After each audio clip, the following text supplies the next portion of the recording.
I got us this far. You had us wandering for hours. That's because I couldn't concentrate with you hammering on.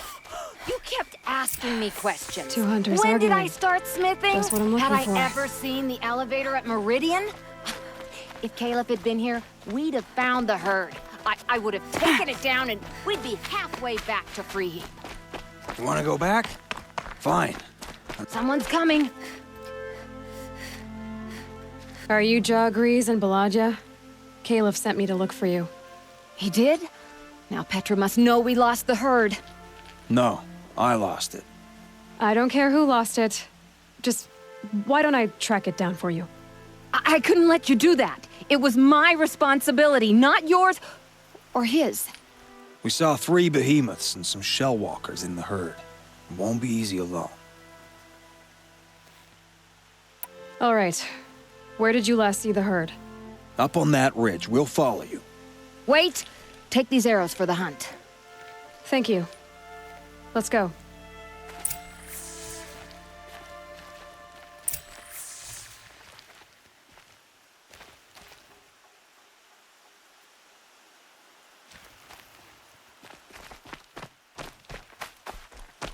See, she knows where she's going. If it's so easy, why didn't you do it? Found some tracks. This way.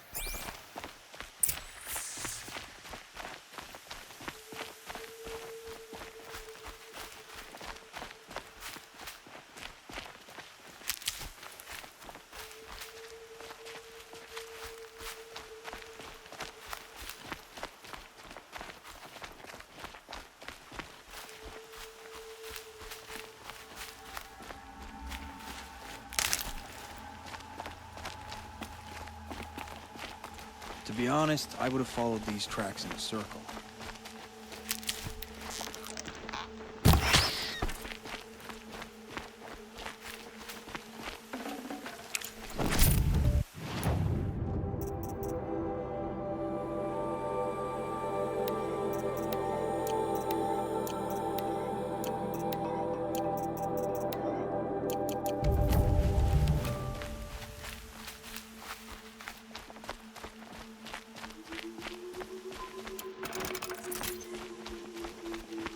Why aren't you asking her 1,000 questions?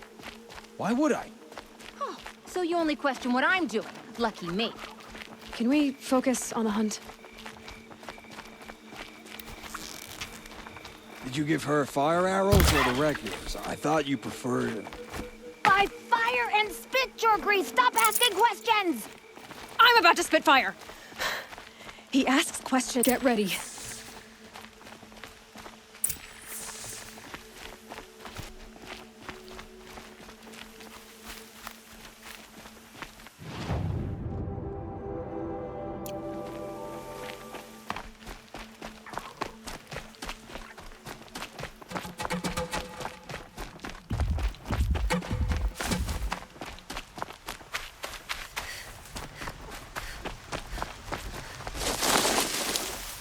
I'll find a use for you.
Sorry to spoil your fun.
We figured it out now. Balaja and I, how we're gonna be together. I'm so happy. I can't stop smiling, but I feel pretty silly after all this. I'm usually much more direct. Thanks for putting up with us. Could we take the cables back to Petra for you, or would you prefer to do it on your own? You know, go ahead and take them to Petra. Gladly. Our return trip should be much more enjoyable now. Thank you so much. And, don't wait up.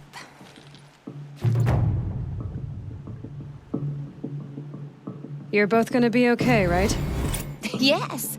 We just need some time together. Without talking this time.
I can get out of this.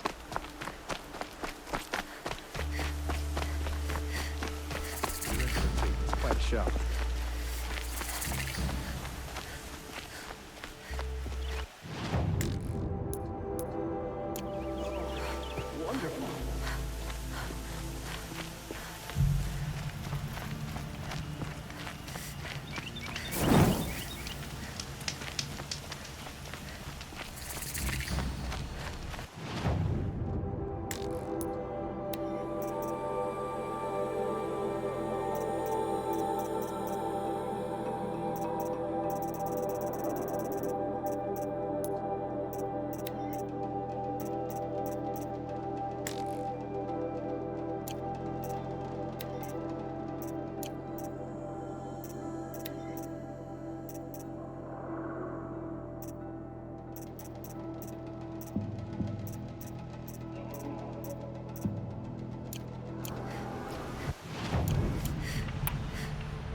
I've seen this 4 times already.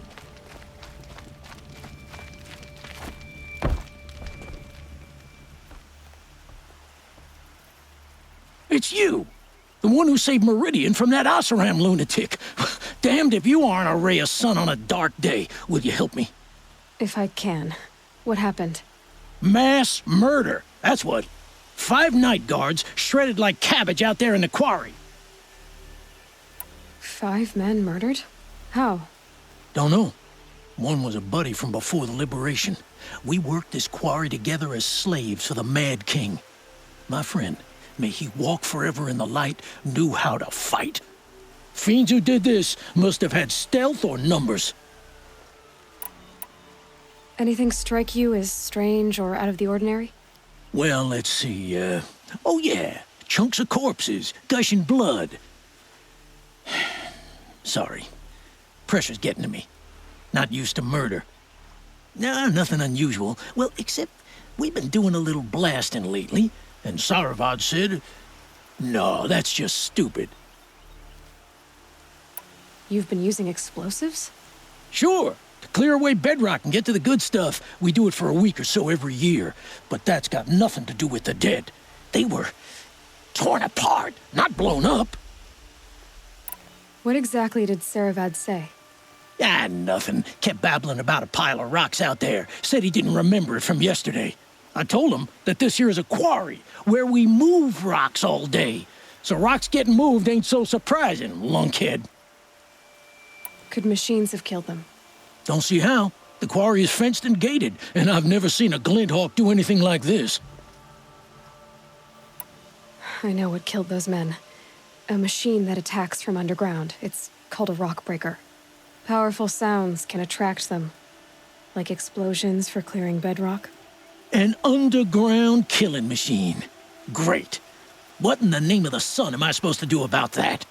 Just sit tight. This kind of thing is my specialty. Waste of time. Show was better last week. Did you find anything? Not yet.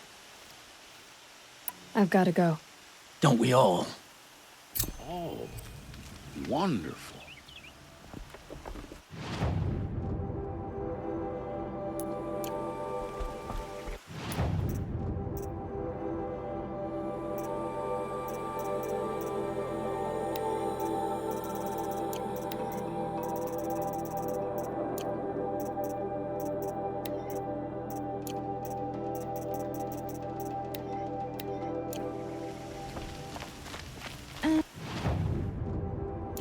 I've seen better.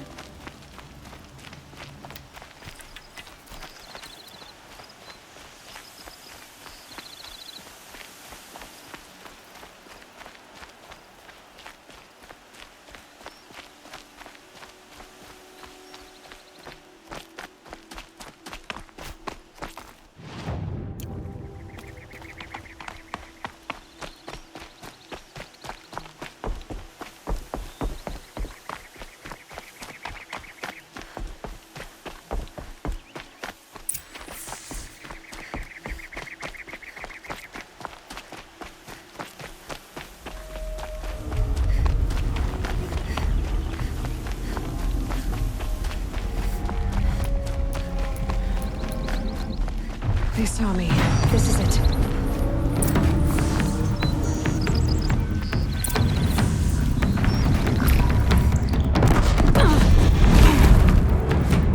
Blaze. Been for quite a while.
Forget about traveling light.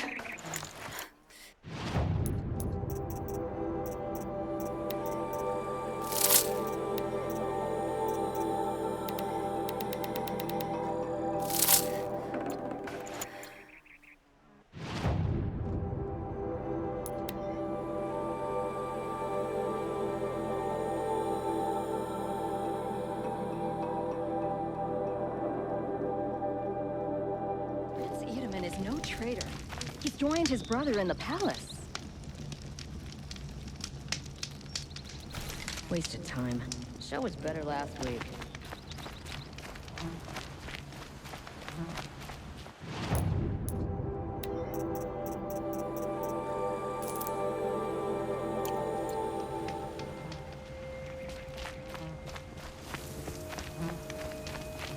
This isn't up to their usual standard. They tell you, never have children if you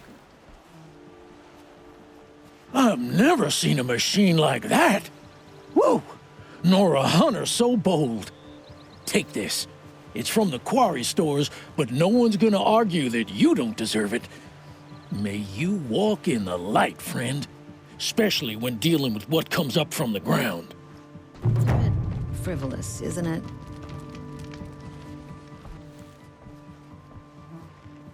I'm still stepping softly in the damn quarry. I prefer the one about the sun priest falling in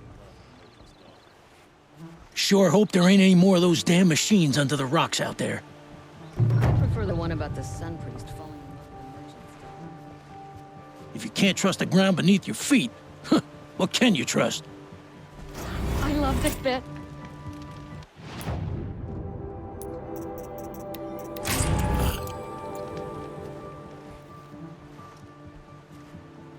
I'm still stepping softly in the damn quarry. This isn't up to their usual standard.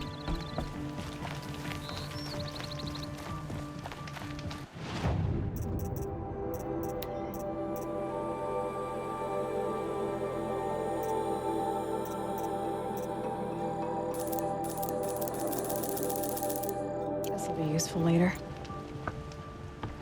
A woman atop the Hunter's Lodge.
for later.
You're giving away the hunt.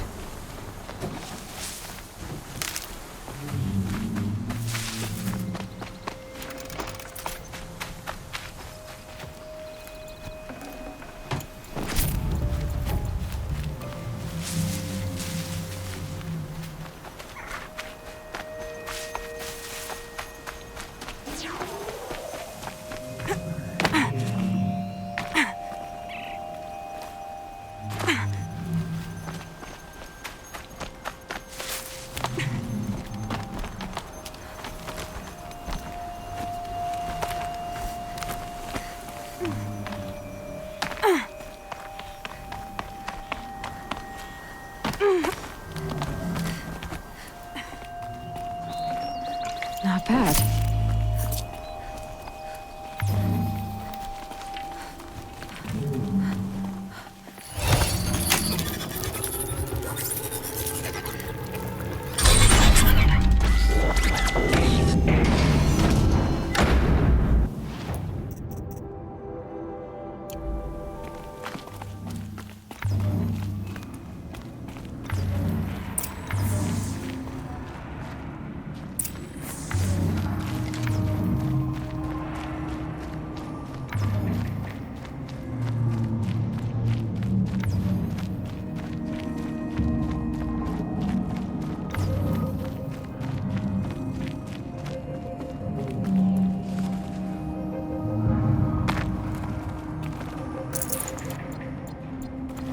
Saving these for the trail.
Definitely awake now.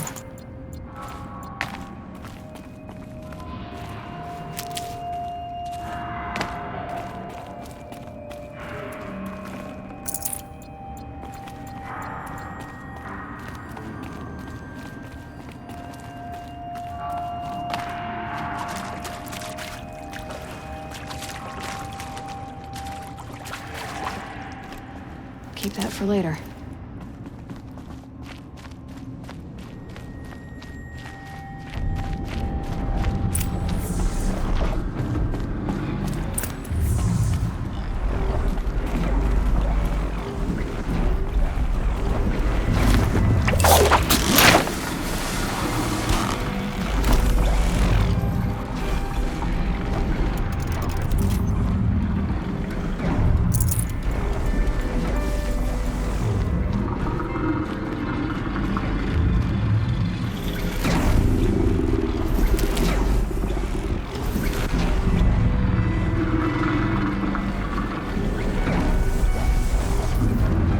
Stocking up.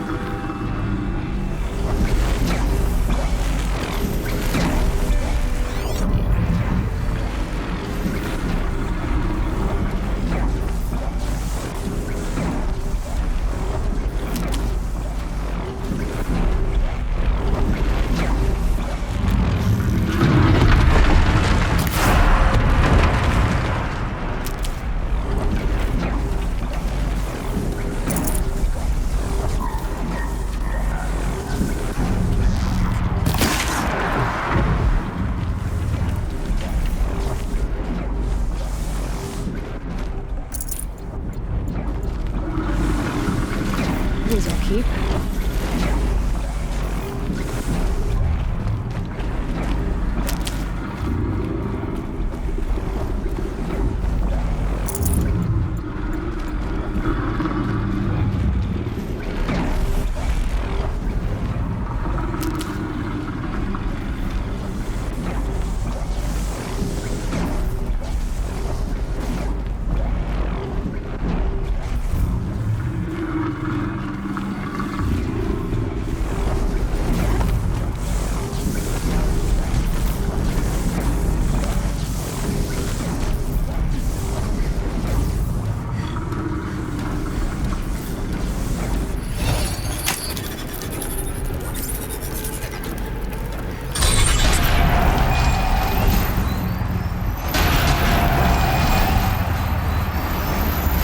Uh-oh, someone's grumpy.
Information to help me override more machines.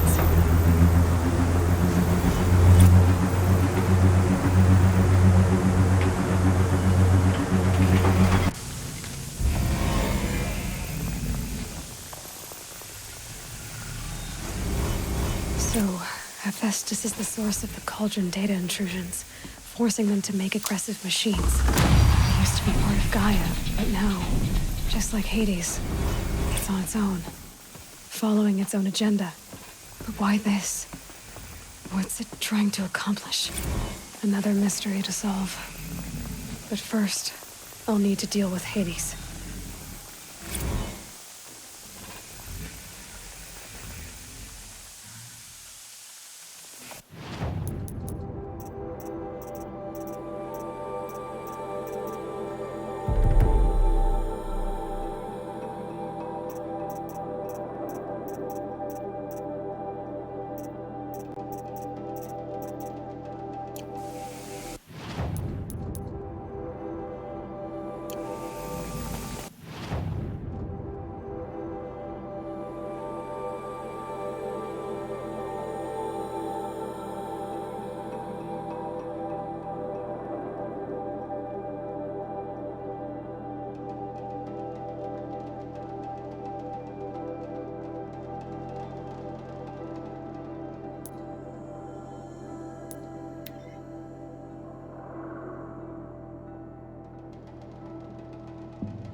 Merchants. They'll as soon cheat you as look at you.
Aloy, what brings you to Meridian?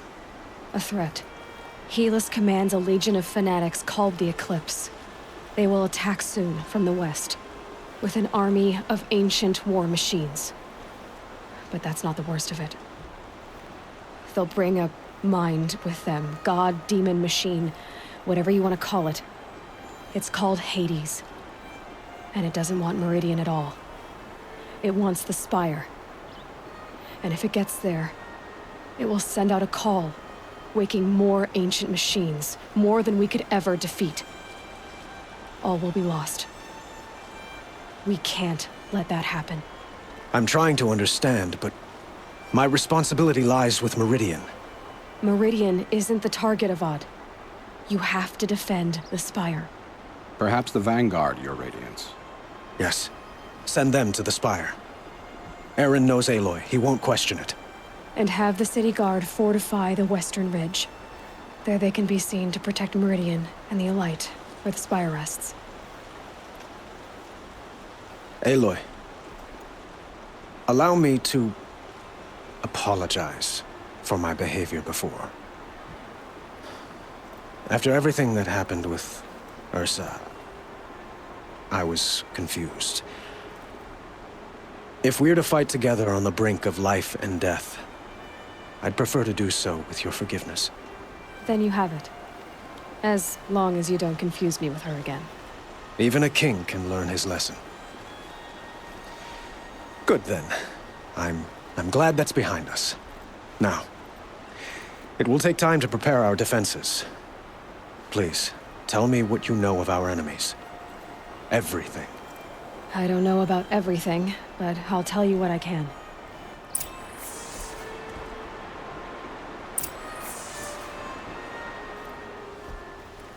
Have you spoken to Blameless Murad? Not yet, but I will. He wishes to speak to you. Defensive preparations are his responsibility.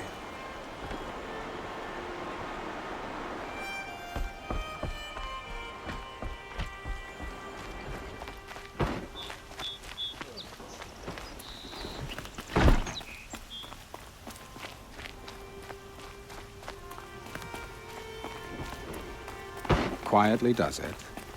Panic in the city will only create another enemy. And do keep me appraised of each new arrival.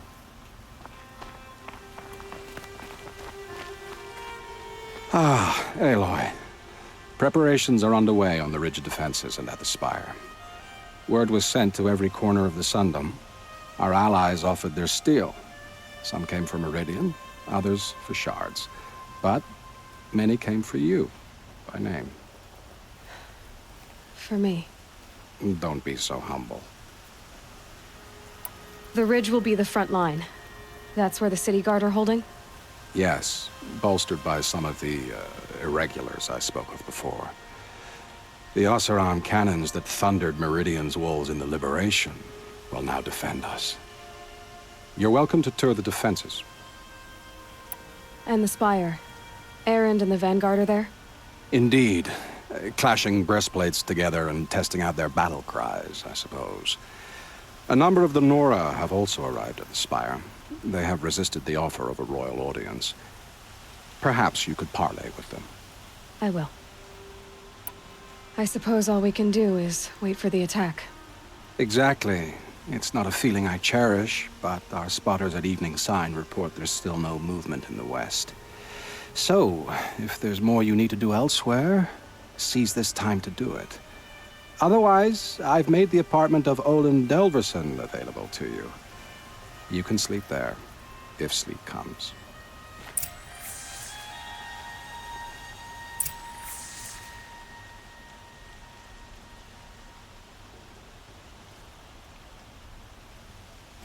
Another day passing.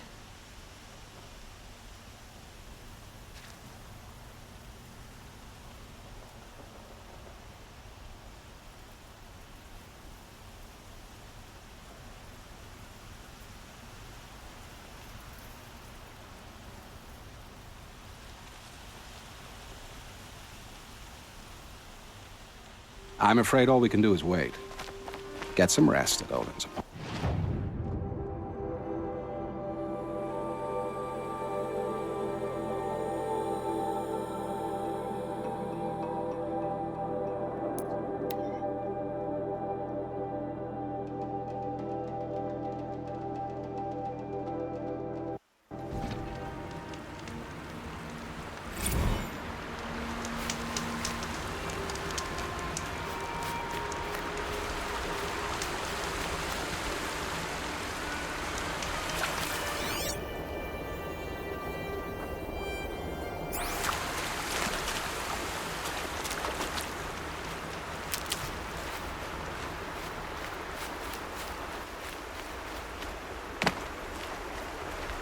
Petra! Here she is, the guest of honor. I knew there was something about you. Hammered from the stuff they make leaders out of. And I don't say that to every Nora girl who blows through my town. That happens to you a lot? Had to build a wall to fend them off.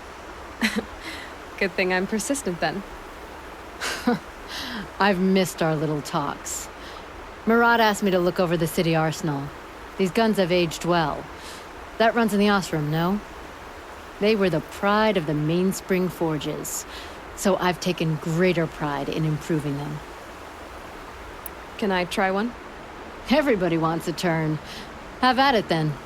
The target should put up a little less of a fight than those bandit raiders did.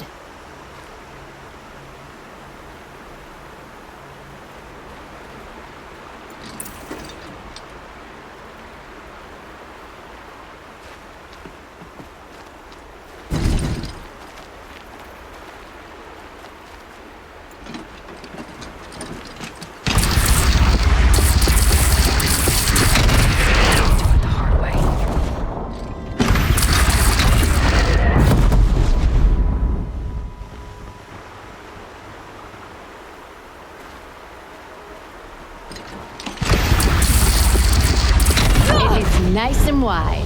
No need to aim it like a bow.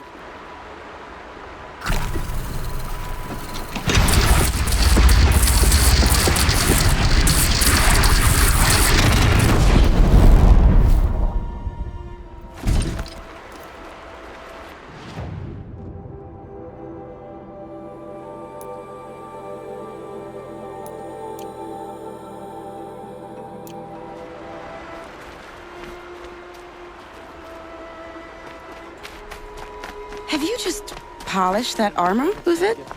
Of course. Isn't that a little... What? Nothing. Out with it, woman. Forget I said anything. You look very dignified. Thank you. And shiny. Very shiny.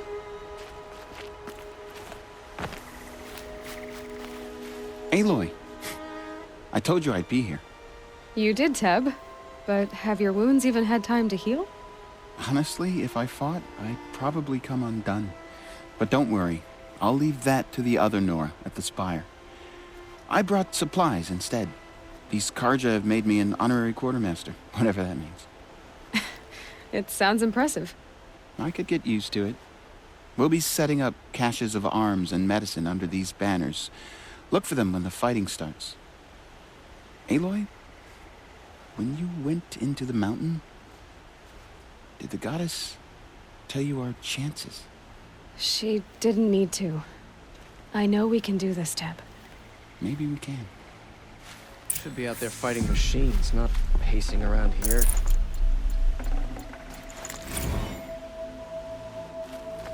This place really couldn't be more different to the sacred land, could it?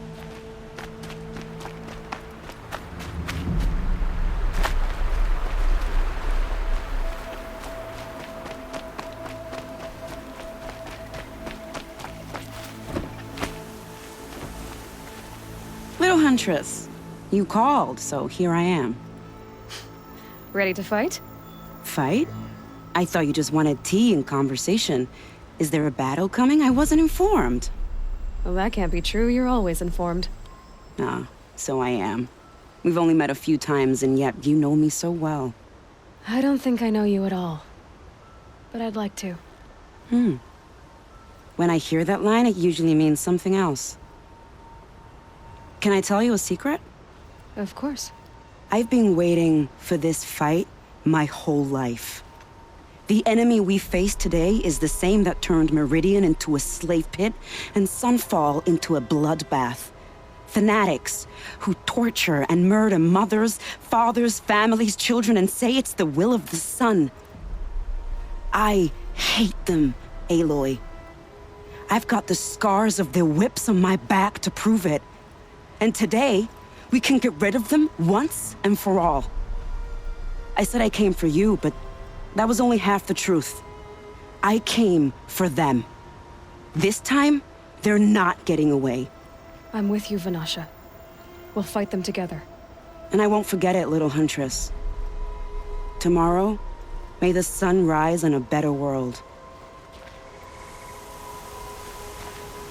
Aloy? At ease, Uthid. Meridian will be glad to have you on its side. And I am too. The honor is mine. You saved my epitaph from being a fine soldier, but a fool of a man. I'm hoping you won't need any kind of epitaph just yet. As the sun wills. When you found me, I was trying to eke out a glorious death. But now, a glorious life seems more preferable. To watch Edelman play in the low gardens again. Still surrounded by a dozen guards, but... what you did, Aloy, it was done well. Although, I can't shake this road, Vanasha. She delights in goading me. Like brazen colors waved before a behemoth. Do you want me to ask her to stop? No. I accept it. Well then. Meridian shall stand and shadow shall fall. I swear it. Here's to that, Uthid. I only fight when I have to. But by the time I have to, I usually want to. I've put something special on the tips of my arrows for the eclipse. It's too bad Bahavas isn't here to see his little friends crushed. I only fight when I have to. But by the time I have to, I usually want to.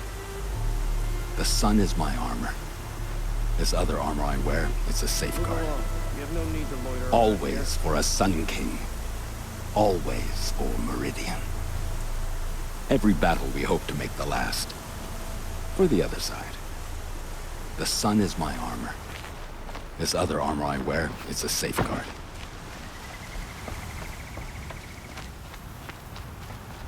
Elita, I'm pleased to see you, but what are you doing here?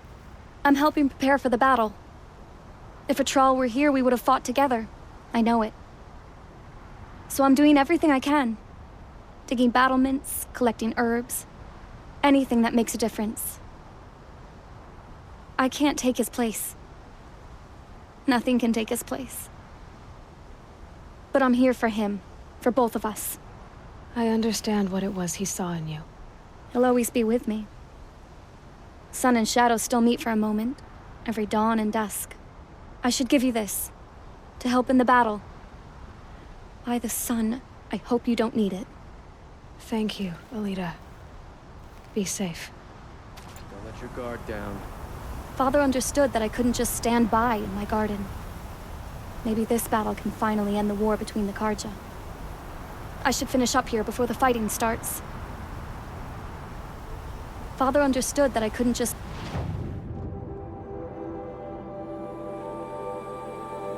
stand by in my garden.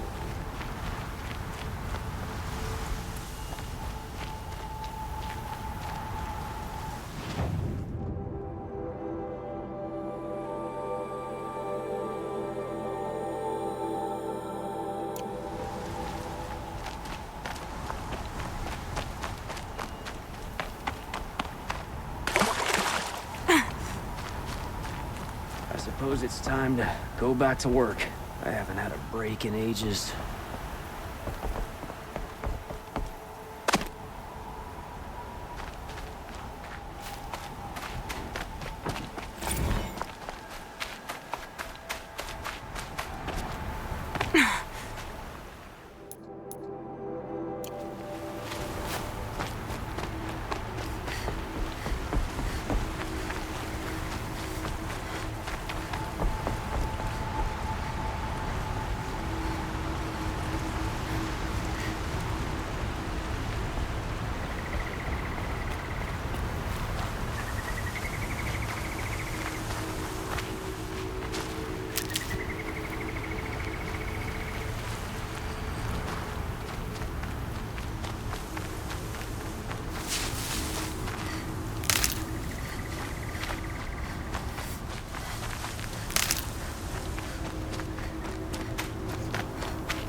You're the hunter from the Banuk Grove.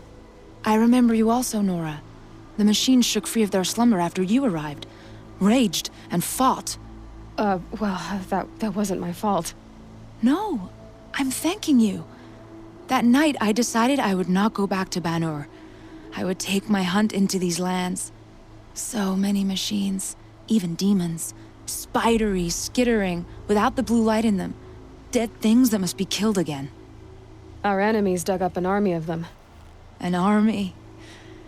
Yes, that's why I came. Good. I'll wait. From their metal bones, I'll make my armor and my song. My spear is sharp. My will is like the oldest ice. If I live or die, they'll call my name down glacier cracks.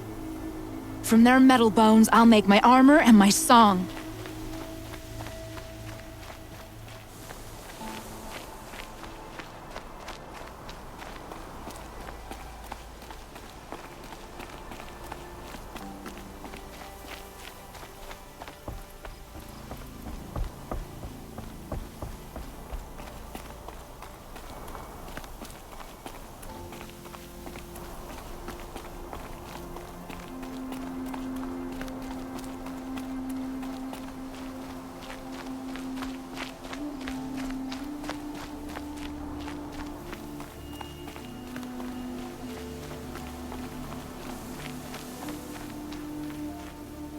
Talana, why are you here? I'm your hawk. Where else would I be? Defending Meridian with Avad? I leave that to the rest of the Lodge. I will not stand aside while one of mine fights alone. Not again. Are you sure you... You're risking your life for all of us. You can't ask me to stand by and watch. Not when I have the power to change it. Then I won't ask you. It's settled. I will fight by your side. My only request... Name it. Leave the biggest machine for me. No promises. When you need me, I'll follow your lead. I came prepared. I have arrows enough to take down 5 armies. Hawk and Thrush ready for the battle to start. When you need me, I'll follow your lead.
Greetings, Aloy. Don't. You don't need to bow. The Anointed doesn't like it. She doesn't much like being called anointed, either. It means a lot to have you here, Varl. I gave my word. So, Meridian, what do you think? I've seen many new things since I first met you. I should thank you. Varl, what's wrong? You really want to know? All right. I'm in a foreign land, a tainted land, defending a faithless city that looks like nothing I've seen. From something I can't imagine. And you, after all that's happened, all you've done, I feel like I should drop to my knees and worship you, but I know you don't want that. Boy, things are pretty tough for you, huh? Thanks for telling the other Nora not to bow. It's the last thing I need. Don't be too hard on them. They only joined this fight because the Anointed bid it so. Is that why you came? No. I would have come just to see you one more time. And we must fight a metal devil, because the goddess says. Or because you say. I think the goddess and I are in agreement. We're both glad you're here. So am I. Your friend, the Vanguard, keeps looking over. Up here, I'm not sure if the world has grown bigger, or I've grown smaller. I apologize for the war chief. She is hating this. Your friend, the Vanguard, keeps looking over. Up here, I'm not sure if the world has grown bigger, or I've grown smaller.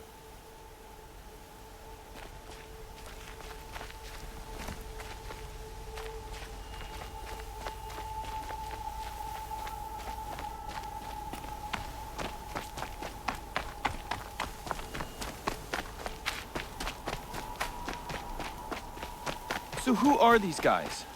They call themselves the Eclipse. What does that even mean?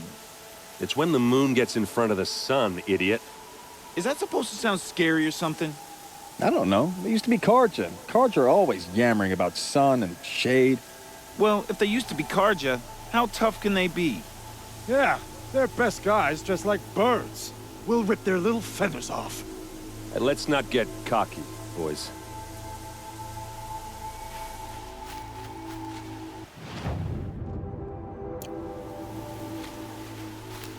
Aloy.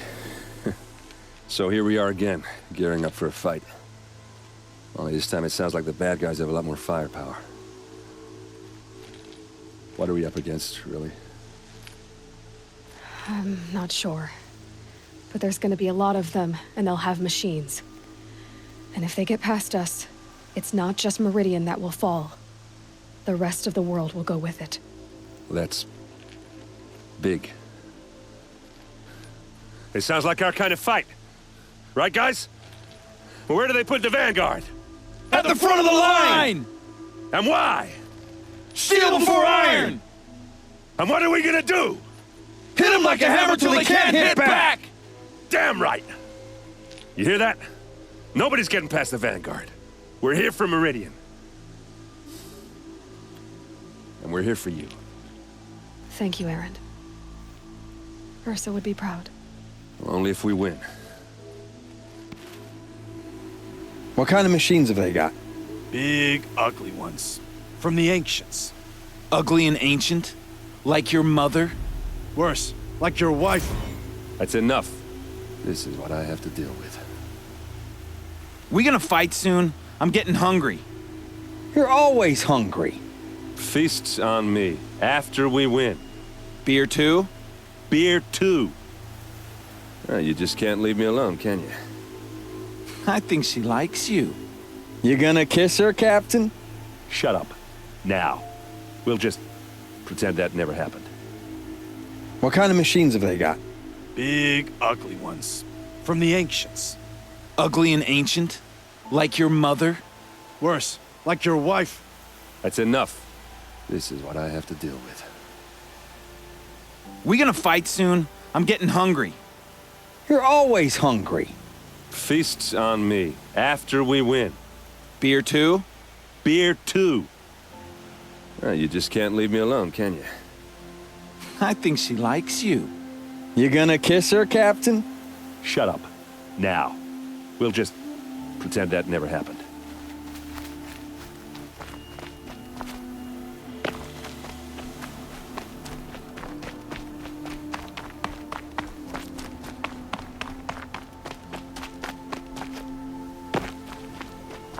It rises taller than the highest tree.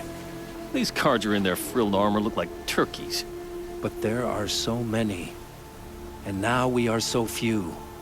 They are not our foe. Not this time. Quiet now. She comes. The Anointed. War Chief Sona. War Chief, you seem uncomfortable. The Nora do not belong here. I do not belong here. I will fight the metal devil that threatens us all, but my place is in the sacred land. The wrongness here jags at me like an arrowhead. I'm sorry to put you through this. Do not be sorry. This will be ended. My spear, my word. The Carja do not impress me. To build so tall is to invite the fate of the ancients. We will stand tall, for we are the strength of the Nora. Your fight is ours. You know it to be so. The Carja do not impress me. To build so tall is to invite the fate of the ancients. We will stand tall, for we are the strength of the Nora. Your fight is ours. You know it to be so. The Carja do not impress me. To build so...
I'd have to leave something else behind.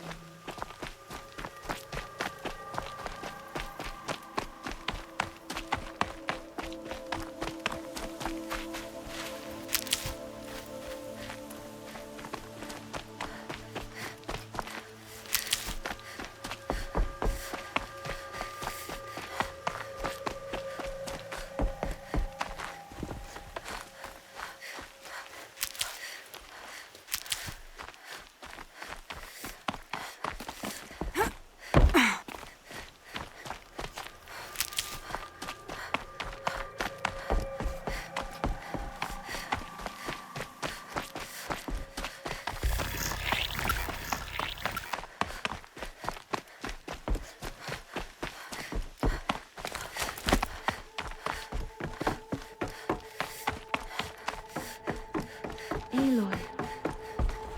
Pray for me, Aloy. From your lips to the goddess's ears.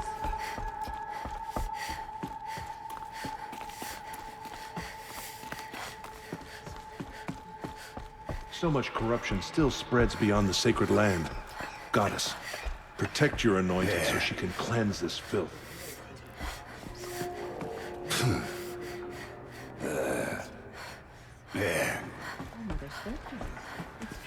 I'll see you at Meridian. But for now, I should rest.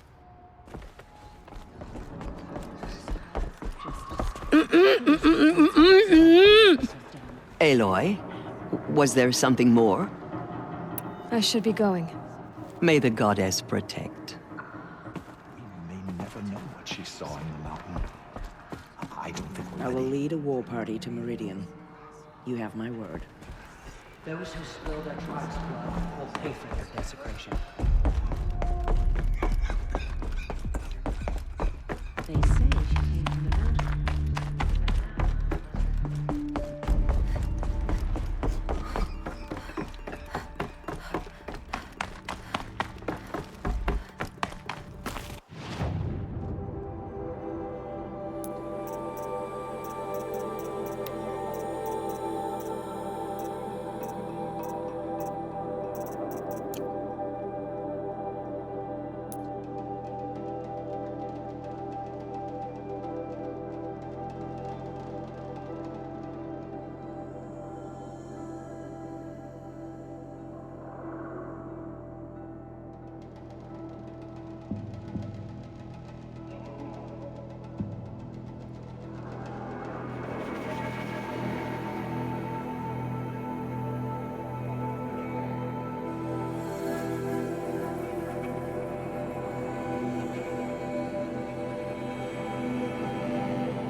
This must be the pass O'Toole was talking about, with Banuk territory just above.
can't spare the weight.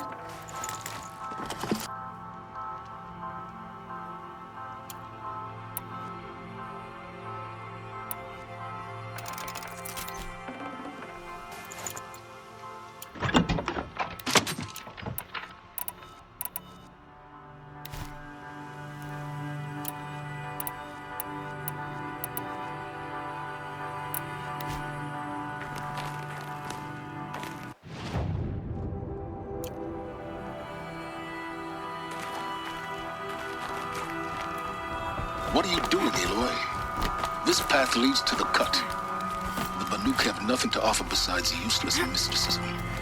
The Eclipse won't stand idle while you waste time playing in the snow. Return to your task. Surprised you're still checking up on me. I thought you had moved on. Forgive me for still being concerned with the fate of the world.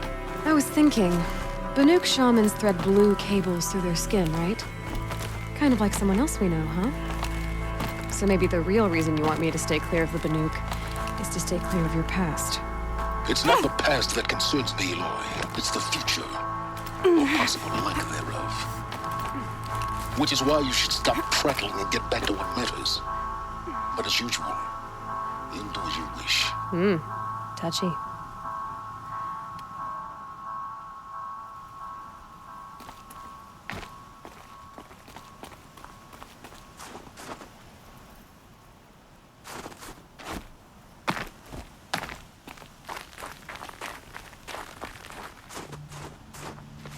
Stocking up.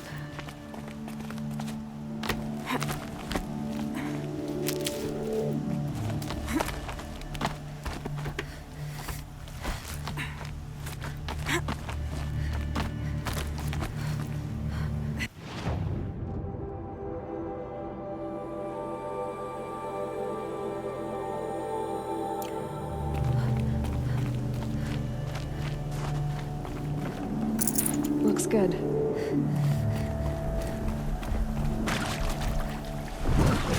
This one's a new predator. I can see the heat coming off it.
harder. I can see the heat coming off it.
Look at this.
Okay, that's a welcome, I guess.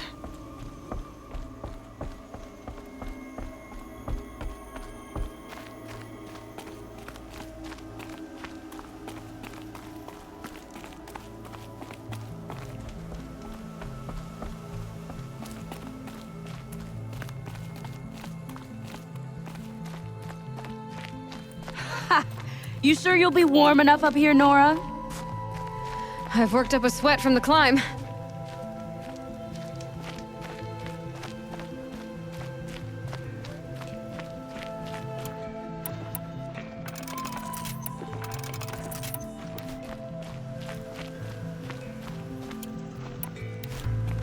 You made it to the cut, Outlander. Not that you'll stay long. This is Song's Edge, biggest settlement in the cut. These are dangerous lands, Outlander. Deadly, even. Smoke rising from the mountain. And the village, too. What's it for?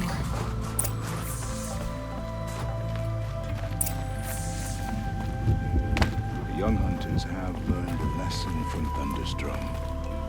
Sometimes, loss is the price. Trust Araya, they say.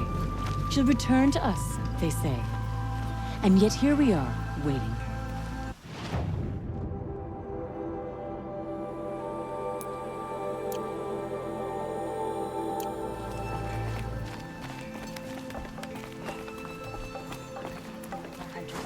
Just as we do. But only he will be more. No room.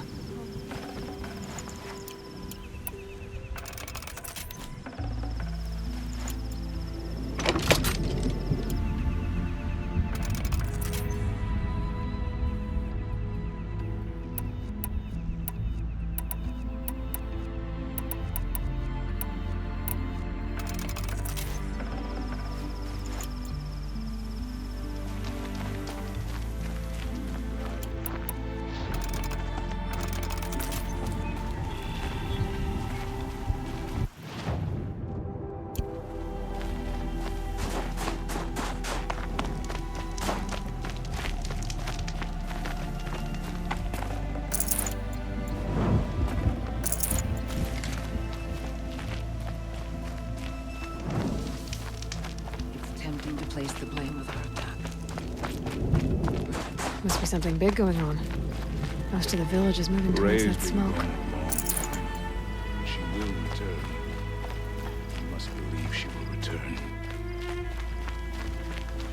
In times like these, we must not forget the importance of ceremony.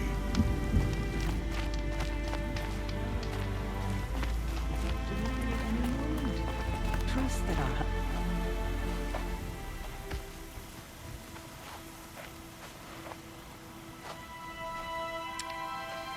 Get ready for a rare sight, Nora.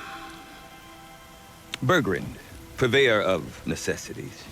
Most of the time, the Banuk burn their dead. But not today.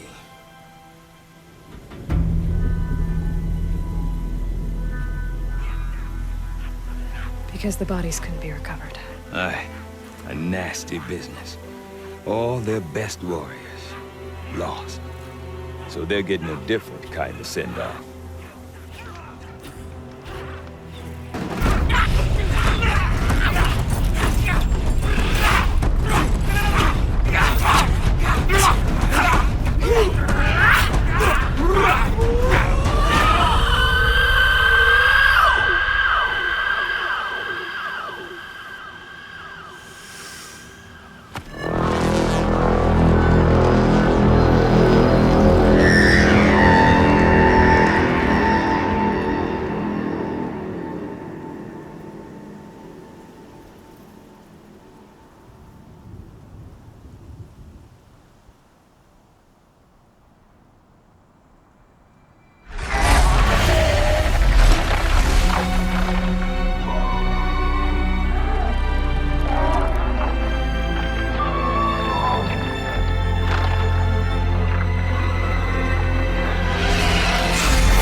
Grasp your grief, my hunters, and kill it! For our kin sees the fate all Banuk long for. Falling with their spears striking steel. Their struggle is over now. You have witnessed their spirits rise up into the blue sky and beyond to the blue light. But our struggle is only beginning. Soon, we will again take up the hunt against the daemon that frenzies the machines against us. And so I ask you, can you summon the courage of our fallen kin?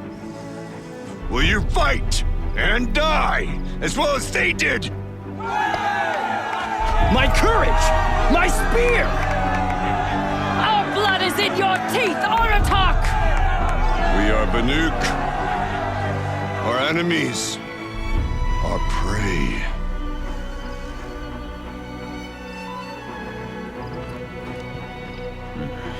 The daemon. That frenzies the machines. Machines that wiped out their best.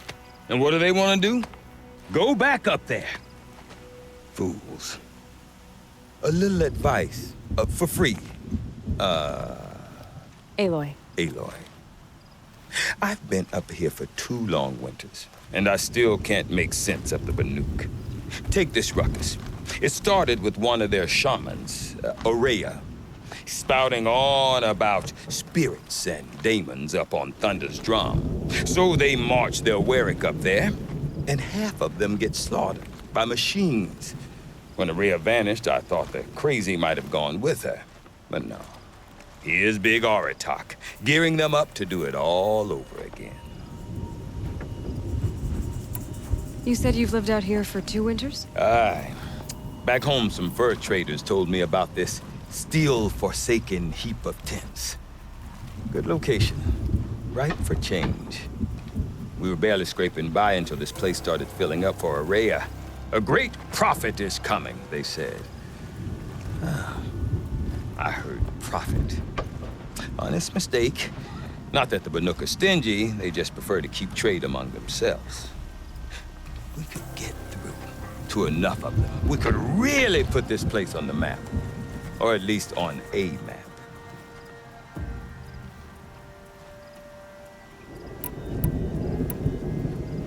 We? Me and my daughter. My assistant, Varja. My assistant and my daughter. We seem to get along better as business partners. Her mother wanted me to show her a trade. She started tinkering with weapons. Say, when you need a break from this Banuk carry-on, stop in and see her. You're both, how do I put it? Women? No. Independent. Look for her at Long Notch, the easternmost Banuk camp. Is Aratak a renowned warrior around here? He's a Werik chieftain. His voice carries a lot of respect. Not that you hear much of it. Man talks about as much as a dead fish. But when he and Aurea came to town with their Werik, it drew more Banuk to this little burg than I'd ever seen. Know what else I saw, Aloy? My own little trade route, stretching all the way back to the claim. Then, he goes and leads them off to their death at the claws of angry machines. So much for my best customers. What are these Weriks about, Bergrand? Some sort of tribe within the tribe? Not like our clans back home. You don't get born into these things. They hold tryouts. Prove your best at something and you might get a place. Some Weriks come and go. Some last as long as metal. The whole Banuk territory, Banur, is just a bunch of the biggest, oldest Weriks. I'm not sure if I'm less confused or more confused. Well, here's the sure thing. Each Werik has a chieftain and a shaman. They make the decisions. All well and good, except the chieftains are hard-headed, and the shamans have their heads in the clouds. And Aurea is the one who spoke about this daemon? That's right. Told Aratak and the others that it lives up on Thunder's drum. And they believed him. But you don't. Look, I don't know what Aurea found up there. A shaman's not going to talk to an outlander. The machines in the cut are getting more vicious, that's a fact. It could be because of the daemon, or it could be because they all got indigestion, for all I know. But Aurea's not around to explain. She took off, and no one knows why. What is it about the Banuk you can't make sense of? Well, everything's a test to them. A hardship to endure. A challenge to survive. Seems like they don't have much of a choice in a place like this. Yeah. A land cold enough to crack teeth. Filled with wild animals. You think they'd accept a little reasonably priced aid. Don't believe me, I've tried to convince them. But a Banuk with nothing left to prove might just lie down and die. Have you ever heard of a man named Silence? Tall, deadly serious, cables in his skin, like a shaman? I've heard that name once or twice, but always whispered. Like some boogeyman the Banuk want to forget. I'm not sure what went down, but I got the impression he messed with the Conclave. Or they messed with him. Conclave? All the most important shamans gather in Banur from time to time to keep up with the latest mumbo-jumbo. No idea how they all fit into one tent without those crazy headdresses getting locked up on each other. Aurea's been to that shindig, but when I asked her what it's like, she just gave me a dirty look. So if you want to know more, you'll have to find her and make her like you, I guess. Good luck. I want to know more about this daemon. It's crazy talk, Aloy. Or there's something to it. Something connected to how the machines behave. Then you need to find Aurea. She was last seen headed for the mountains they call the Ice Rasps. I've heard only the shamans know the trail beyond those frozen peaks. But I do know where you could find her apprentice, Naltuk. He went north of the river, chasing rumors. Rumors? Not the good kind. Sudden attacks in the snow. Strange new structures. Some say a new machine, like no one's seen before. Well, now I'm definitely interested. Thanks for the talk, Bergrand. Don't mention it. I wonder if Aratak could tell me more about Aurea or Thunder's drum. Might be worth a shot. As the wearer. About that free advice, Bergrand. For you, I'll give it twice. But next time, I'll start charging. See you around, Bergrand. Hope so.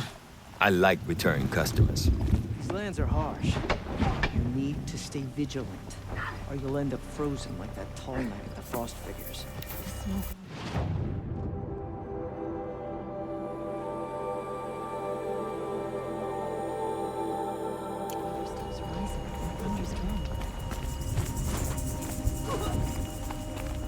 We've never faced anything. I do not want to hear this talk from you again. Doubt is heavier than a week's snow. Forgive me, my chieftain. We will be ready for the next attempt. But this will not be an attempt. It must be done. Do you understand? My chieftain. Good. Outlander, I suppose you wish to speak? You're set on going back to the mountain? I have put my word to it.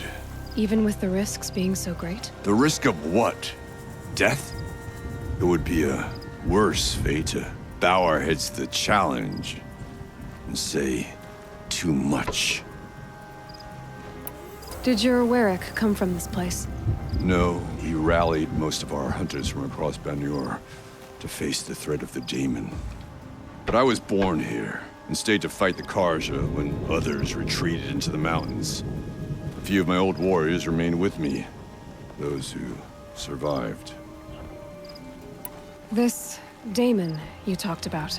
If you are hardy enough, you can venture out and see the signs yourself. It has changed the machines, made them fiercer, stronger. But what is it? A matter for the shamans to debate.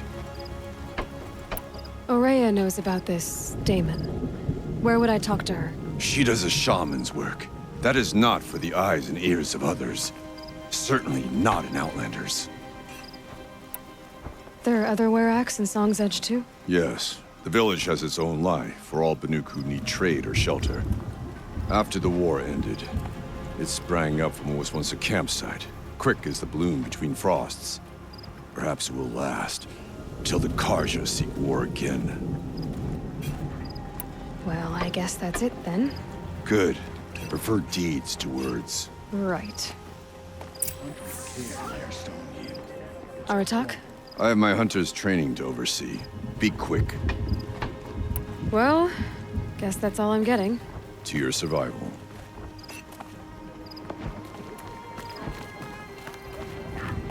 Recall that the blue light glows behind everything. It guides us through the thickest darkness.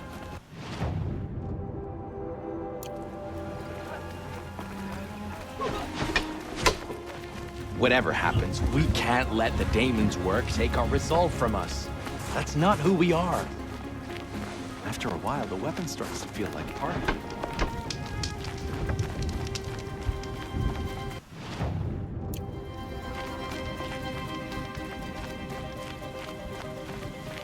These new machines, like all machines, are still the blue light, aren't they?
when the old ones were fresh in their graves and our numbers were still small.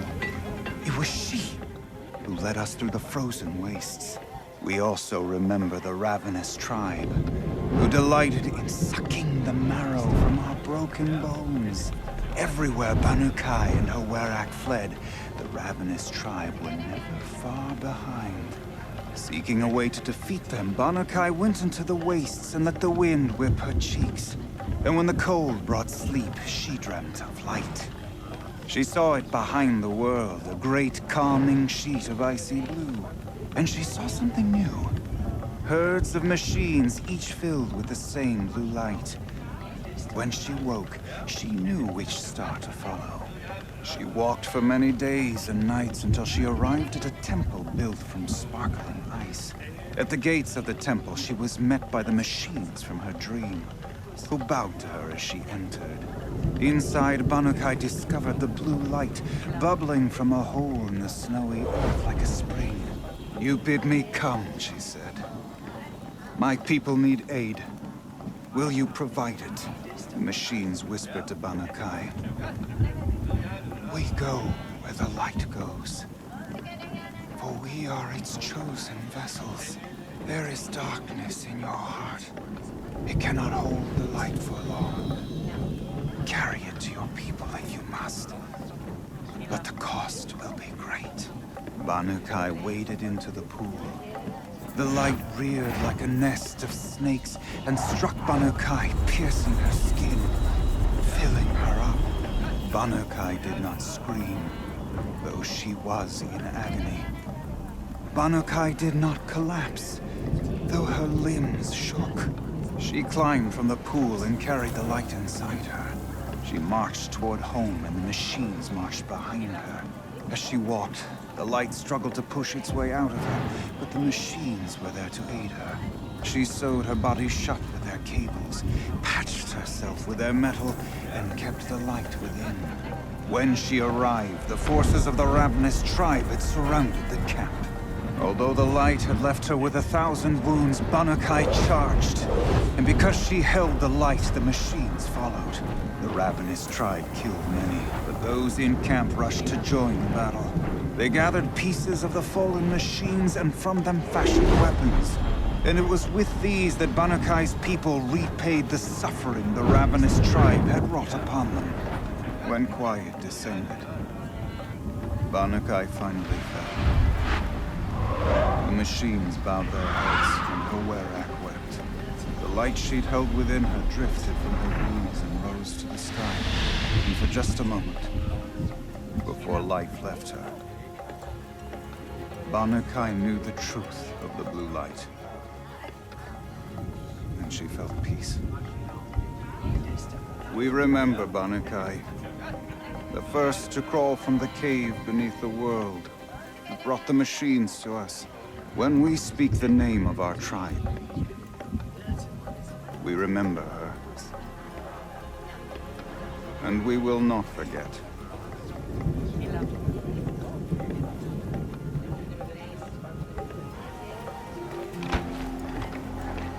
are very still, very observant. You see the blue light in every sheet of ice. We remember Banu-Kai, when the old ones were fresh in their graves and our numbers were still small. It was she who led us through the frozen wastes. We also... I'll give this to the No awesome. more music. Whatever they do with passion. Blood's out of that. You seem sad, stranger. I heard you mention a flood? Yes. A sudden deluge, without rain or melt to explain it. I'm Laolai, the drummer of Deep Din. Or at least I was, until it disappeared under the waters. Deep Din. What's that? A hollow, carved out by the old ones. A chamber, a basin, and a musical instrument all at once. My life, my calling. I'd explain it by playing for you if I could. But its pipes are deep under the water now. So Deep Din is a place, and a musical instrument? Yes.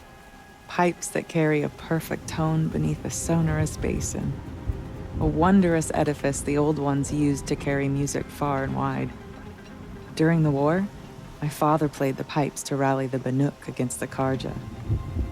I'm the drummer now, but our battles are few and far between.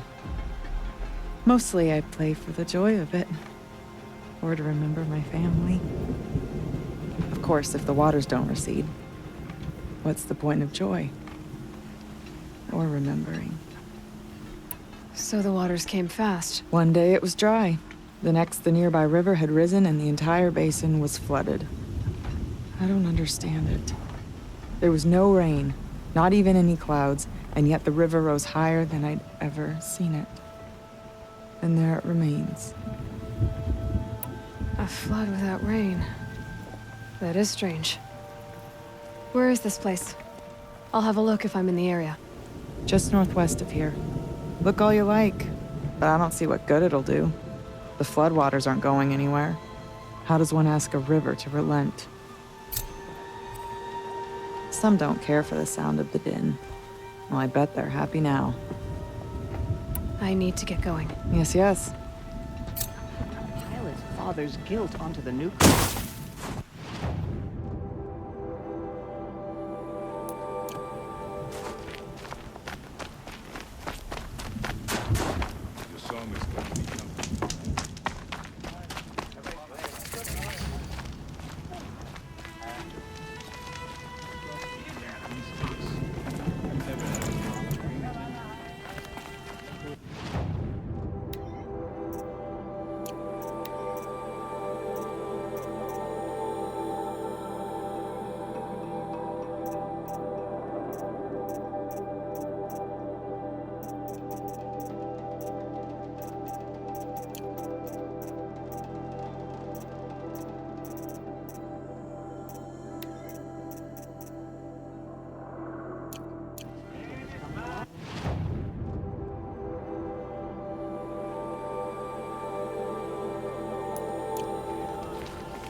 And she's so...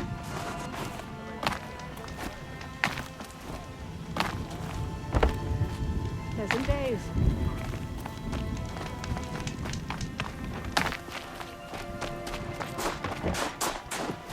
Shaman from all over travel to the frost figures to study the frozen fauna. When we speak the name of our tribe, we remember her.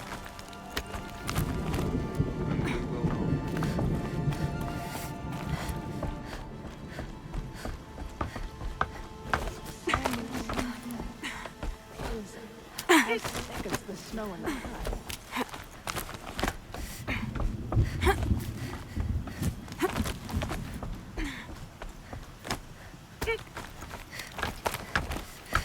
So, machines in the South suffer their own sort of corruption. I wonder what sort of challenge they present.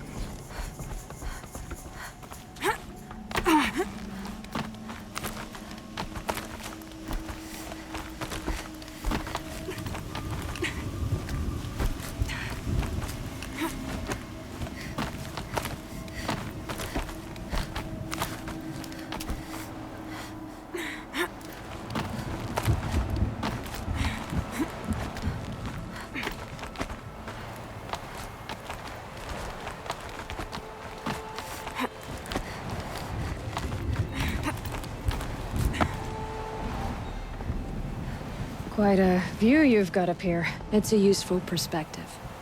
How fleeting we are when the world is so wide. From up here, you can see how the light paints across the land. Ever-changing. That's a lesson. All our marks will pass. That outlook sounds a little depressing for a painter. Haven't met many artists, have you?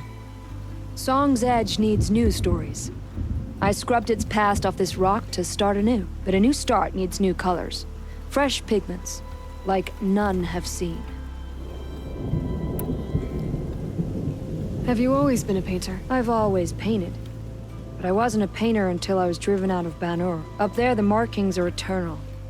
They paint over the same lines, the same colors, over and over. As a child, I learned from copying them. As I grew, my heart sank at the familiarity. All of us Banuk might as well be trapped in glacier ice.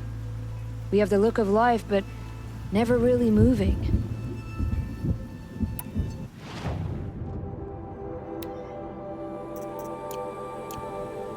These pigments you want. Where should I look for them? Salts gather at the edges of geysers and hot pools. Crystals cling to the rocks and cliffs.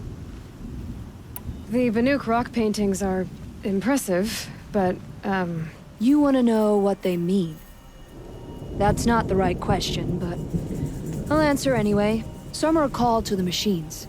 The sacred shapes you see on metal casings, or on a cauldron door. Do the machines listen to the call? I don't know. Others, like mine, are a call to the tribe. You could say inspiration or prophecy. And sometimes even men listen, if the painting is loud enough. I'll see what I can find for you. Seek out the vibrant ones. A spring of sudden color among snow or rock or metal. That's its own reward. But I'd reward you as well.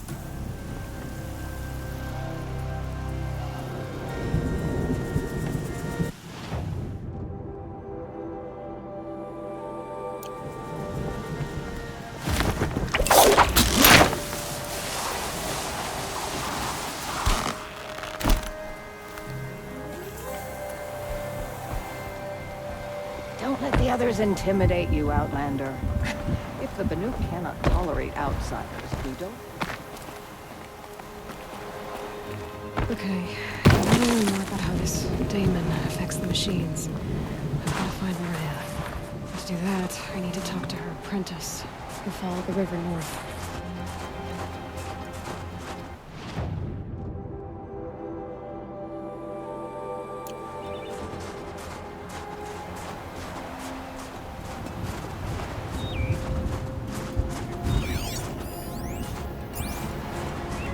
Might regret this. Outlander, wait a moment. That weapon of yours, Outlander, that spear. I can see the blue light upon it. This? It was made by an acquaintance of mine. Ah, a shaman. No. More of a tinker? A tinker does not understand the spark in the metal, the song in the metal like this. But it could be improved upon, modified, with the help of the old ones. Far north of here, there is a cave, a shaft in the snow. Within it is a nest of metal birds. Find a bird that hasn't been stripped by shamans past. Look for a rail inside it, the length of your spear.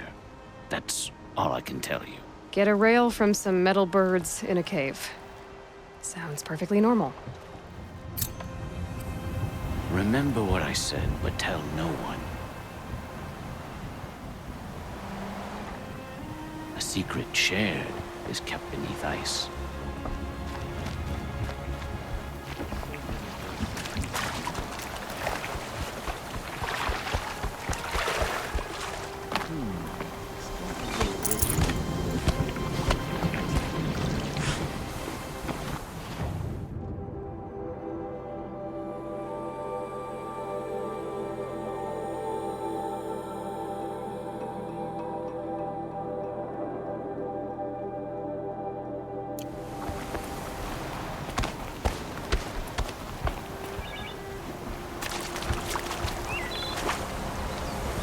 I'll find a use for you.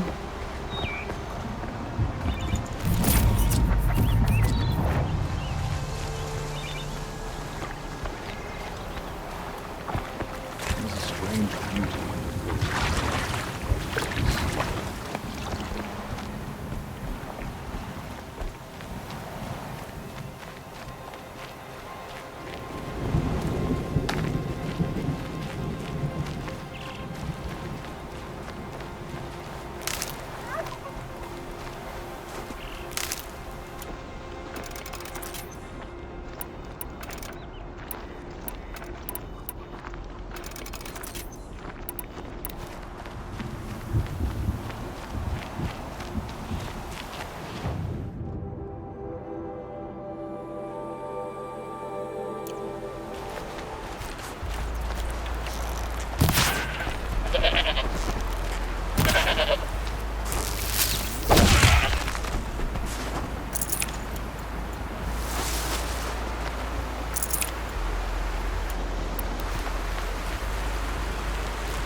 Outlanders. Carja Outlanders.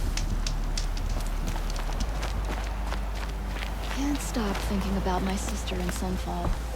I don't know. I hope she's got a better day tomorrow.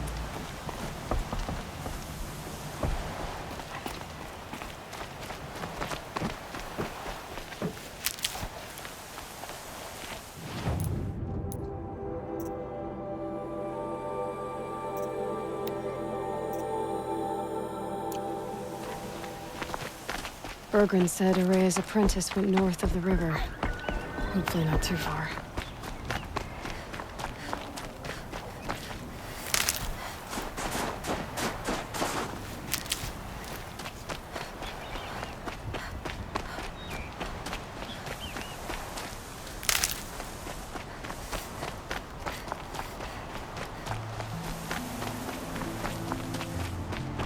That must be Naltuk, looking out at that tower.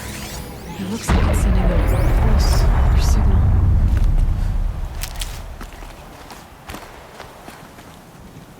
Naltuk? Who are you? How did you find me? Bergrand told me you'd be out here. He's persistent. I've told that Oseram 1,000 times. I don't need to buy anything. And I'm not selling. I just need to find Araya. Well, you won't. She's gone where only shamans can tread. She seeks guidance from the voice in the blue light. That is her task. And the task she gave me is to observe the daemon's work. To stop it spreading, if I can. But what can I do about these towers? In only a few weeks, they've sprouted throughout the cut. The daemon's energy pulses from them. Rallies the machines, even repairs them. Aratak said this daemon was frenzying machines. Look there. Those with the purple markings. They belong to the daemon. They're stronger, more dangerous. I've seen something like this before. A corruption. But it wasn't from your daemon. You have? Well, then you know more than I do. These towers, were they part of your corruption? No. Those are new to me too. Like I said, they empower the daemon's machines. They must be stopped. Will you tell me where Araya went? You ask a lot of questions.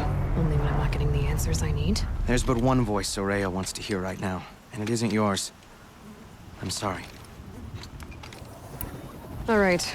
You want to stop the spread of the daemon's work? I know how to get started. With my bow and spear. Outlander, wait. Won't you tell me your name? Aloy. Good. If you fall to the daemon's machines, at least I can properly recount your efforts to Araya. Thanks for the vote of confidence. But I won't fall. And when I'm done, you're gonna tell me where she is.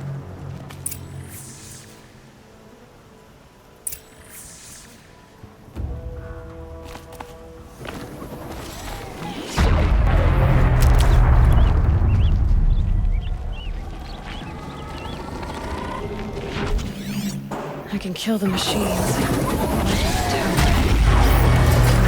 Destroy it. Or override it.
can be overridden.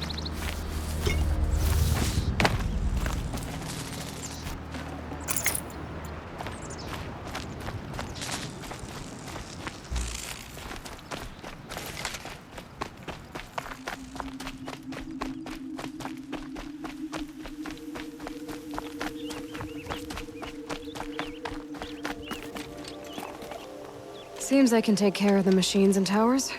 The daemon's next. You claimed its power for yourself somehow. Perhaps Aurea should meet you after all. What she truly seeks is hope. After what I just saw, you could show her that. She's in retreat beyond those mountains, the ice rasps. You'll have to walk the shaman's path to get there. You'll know you've reached the end when you come to a shrine. A great machine covered in blue gleam. Shamans who complete the path take a piece of it as reward. If you make it that far, you should too. You'll have earned it. You said something about blue gleam at the end of the shaman's path? A crystal that builds on the bodies of machines in the oldest ice. We Banuk believe it's the stuff of the blue light, frozen as it escapes their shells. You might be more interested that merchants will trade well for it. Bergren told me you're Aurea's apprentice. In her absence, I serve the chieftain and his werak as an advisor, a scout, a speaker for the blue light. A lot of responsibilities. I don't know if I can live up to Aurea's example, but I have to try. I owe her that much. She took a chance on me. An aspiring shaman from the edge of the world. No one else would.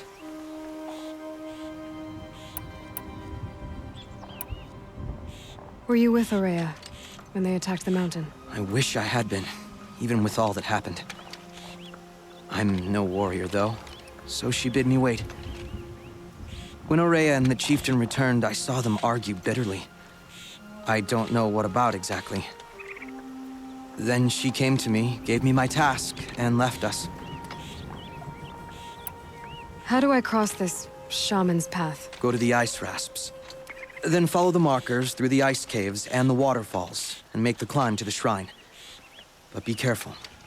The path is meant to be an ordeal, the final trial of a young shaman's training. And I'll find Aurea at the end of it? No. She goes further up, somewhere inside the mountain.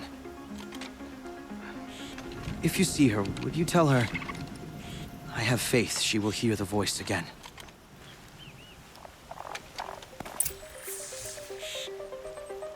All right, I guess I'm off to the ice rasps to find this shaman's path.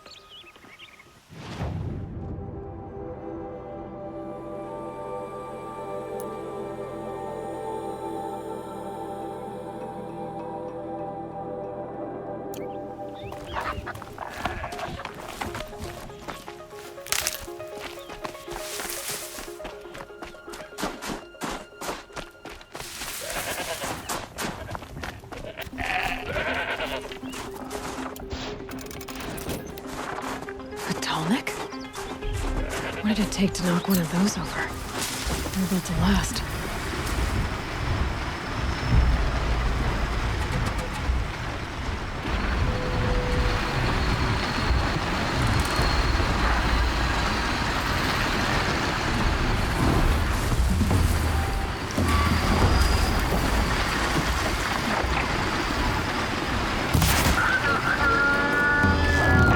I'll do what I have to.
the scavengers.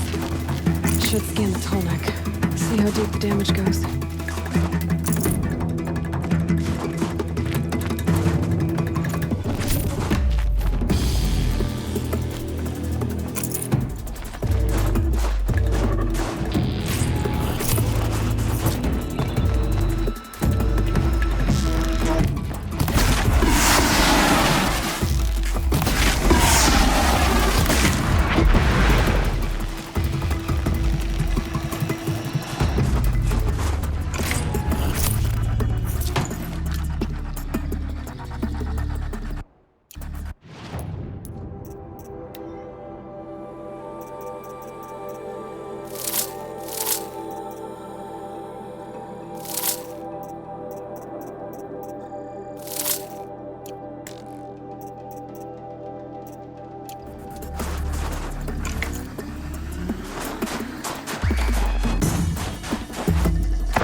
Fascinating, if they weren't looking for me.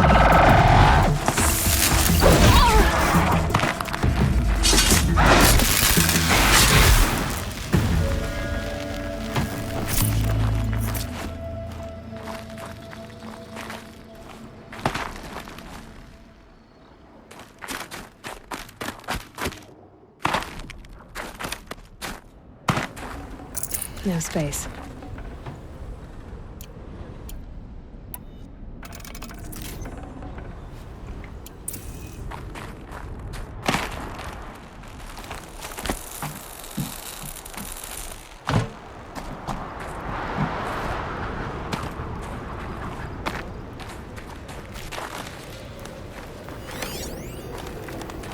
Looks like the scavengers ripped out 3 major parts. If I could bring them back, maybe I could even reactivate it. Get it what's inside its head.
Heart seems intact.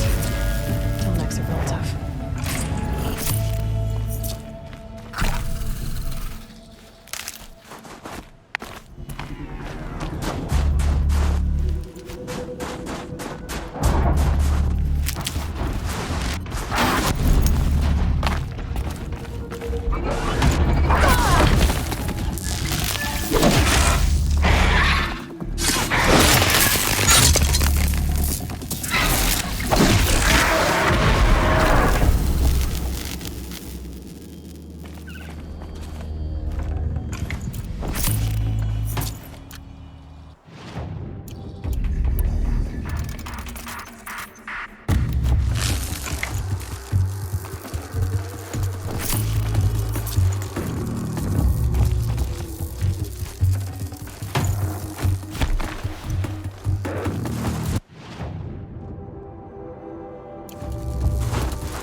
I need this.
Won't be hard to sell a tank like this.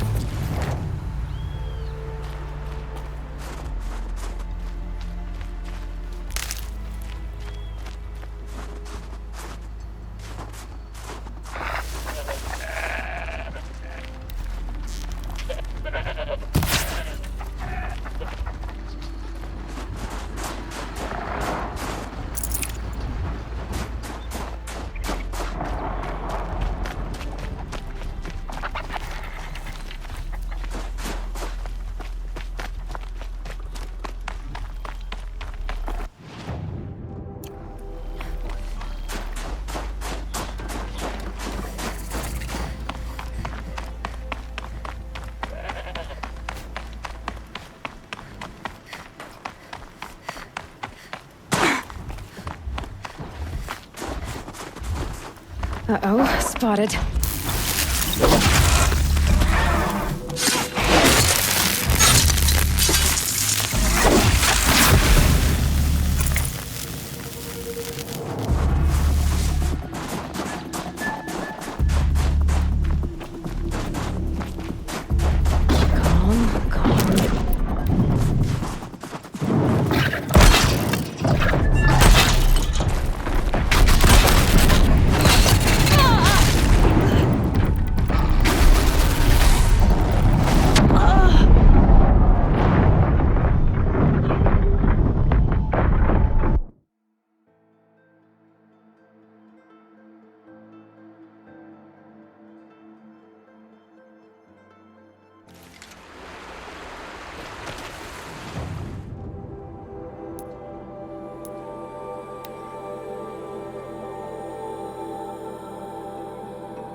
Keep that for later.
This tonic part's still in one piece.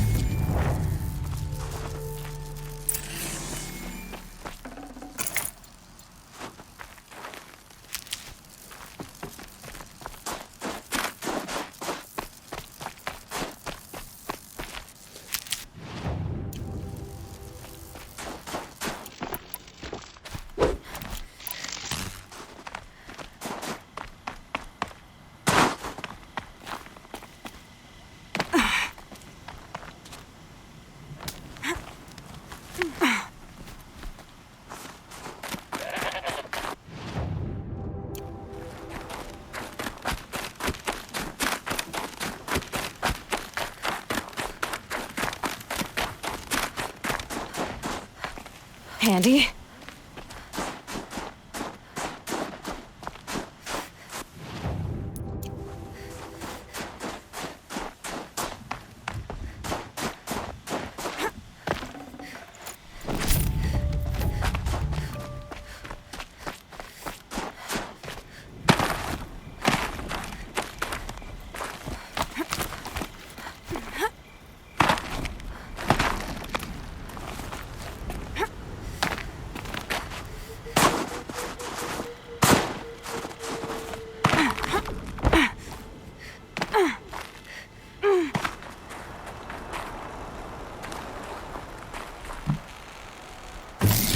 Well, that fits.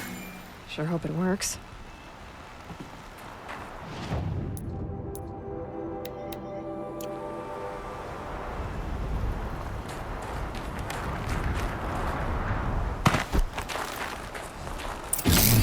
Well, it's in better shape than it was. Okay, if I'm right, I just need to get the power flowing through it again. And if I'm wrong, at least no one's watching.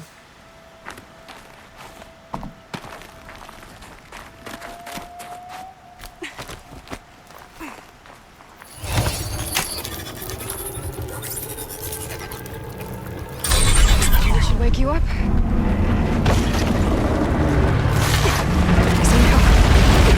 Easy.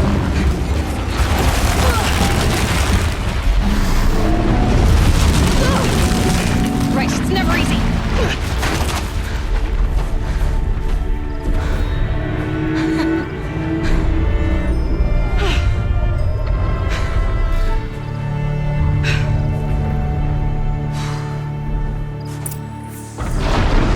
Now I need to climb that tonic again.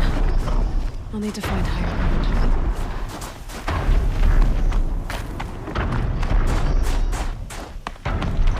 I think I can leap onto the tonic from here.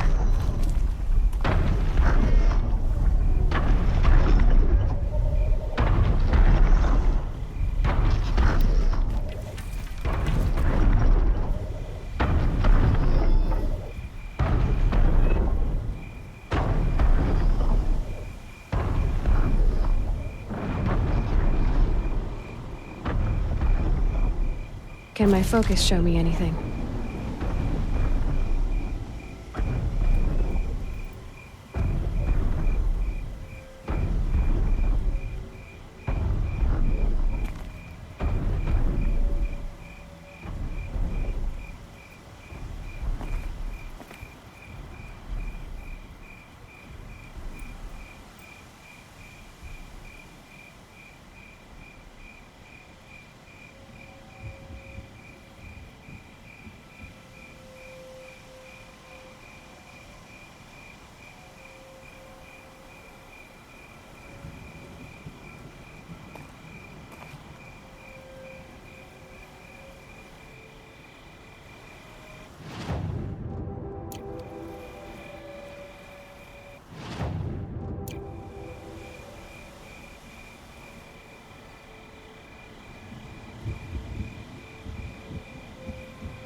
wonder if my focus can pick anything up.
Trouble. I should be able to jump onto the tunnel.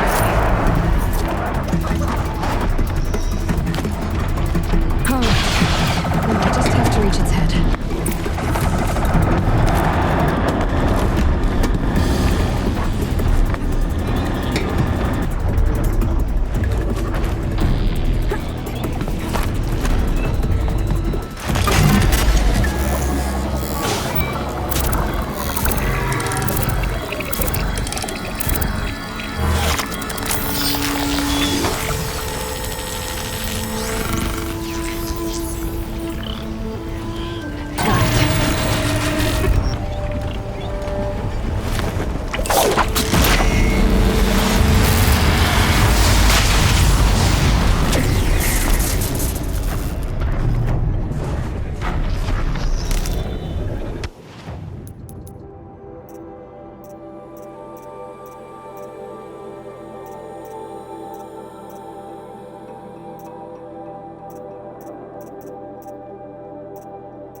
Low and quiet does it.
This must be the ruin Laolai was talking about.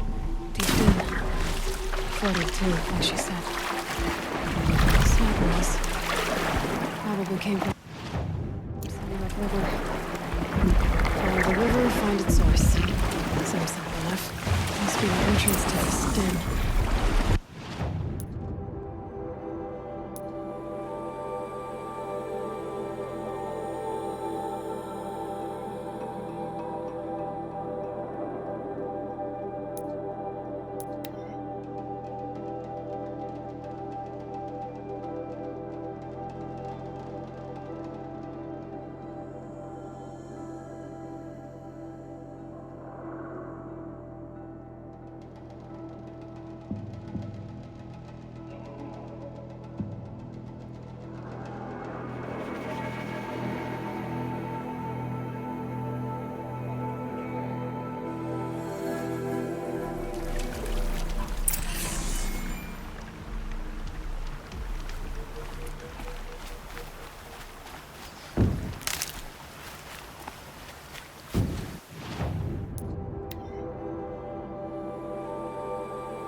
on!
Okay, they're heading back.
Shitstorm tour, day 8.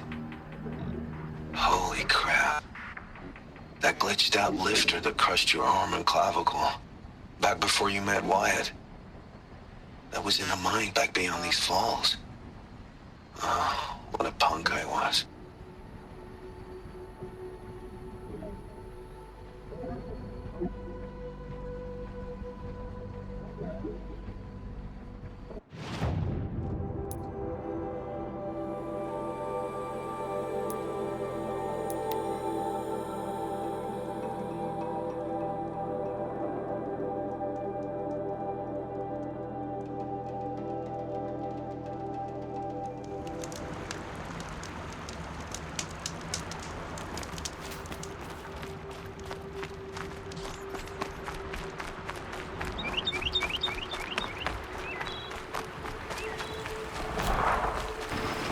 Get it while I can.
This'll do.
Back to your business.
closer.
Ammo.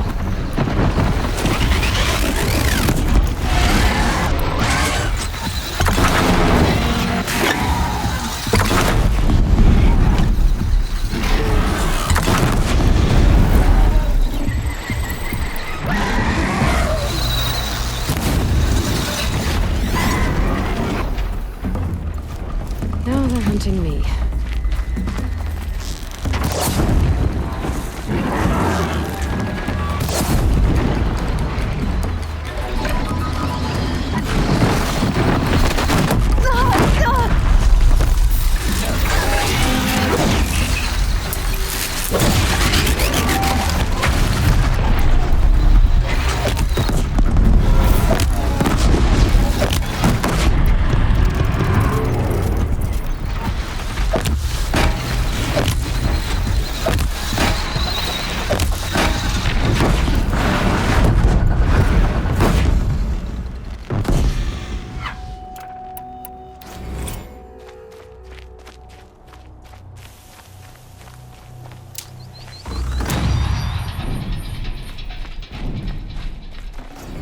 We're apart.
path begins somewhere up above.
There.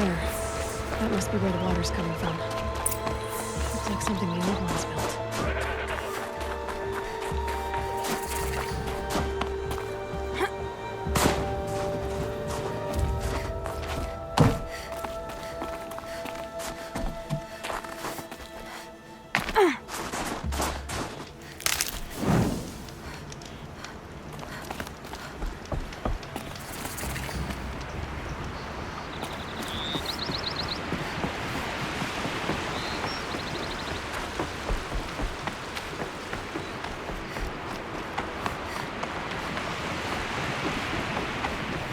Well, somebody wanted in.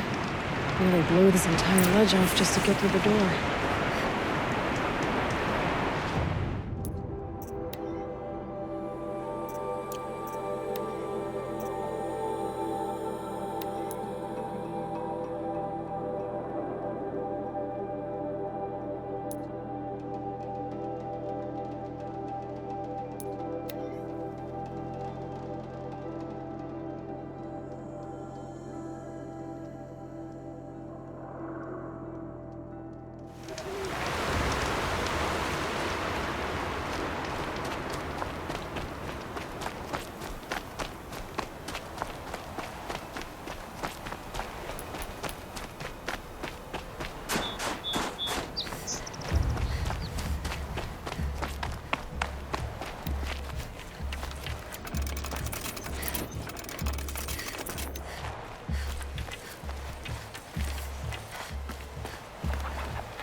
Tasty.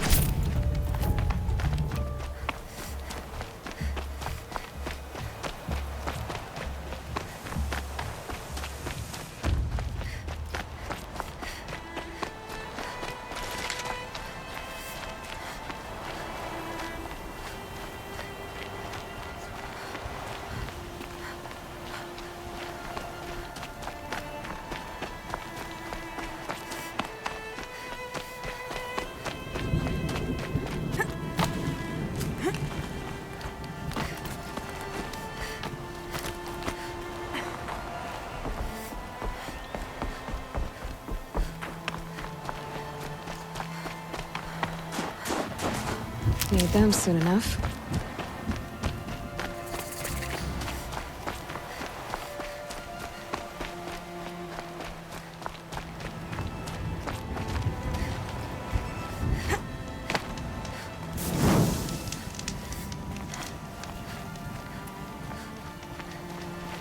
pretty far up.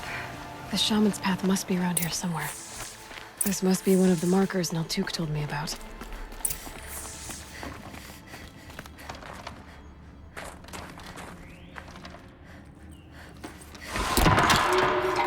Looks like each marker points to another, giving directions.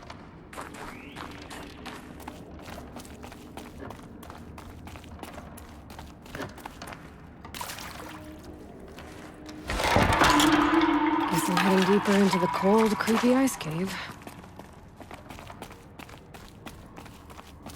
Better go back after I grab this loot.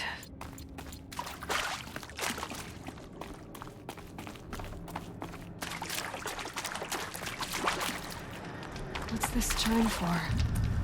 To help guide the way with sound? If there's more, maybe my focus can find them.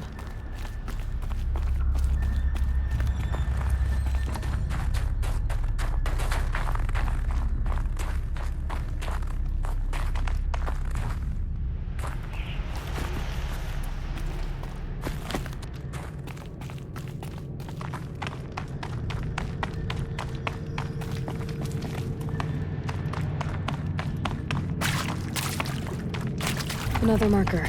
Good.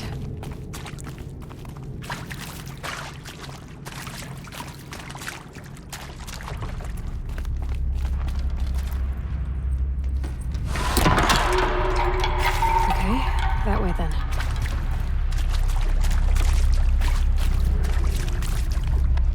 Wrong way.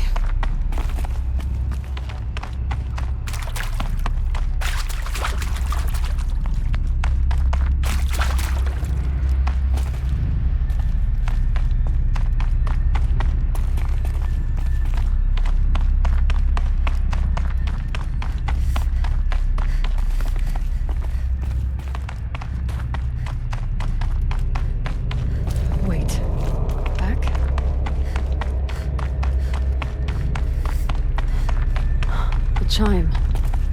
Not sure I saw this fork before.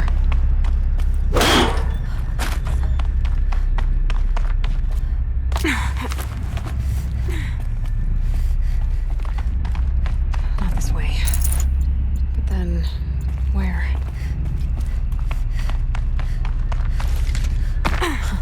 I see. Up.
Done with the cave. So what's next on this path?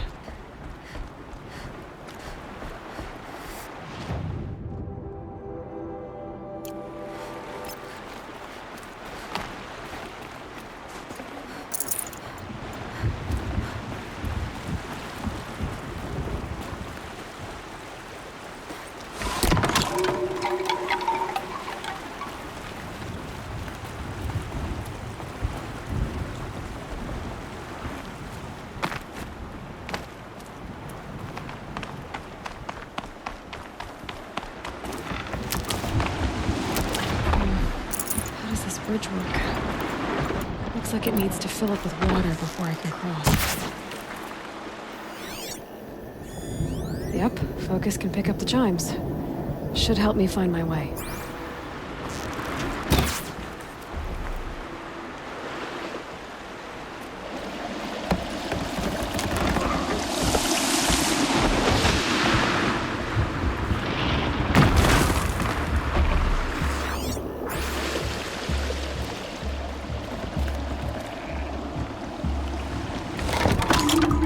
Around the bend we go.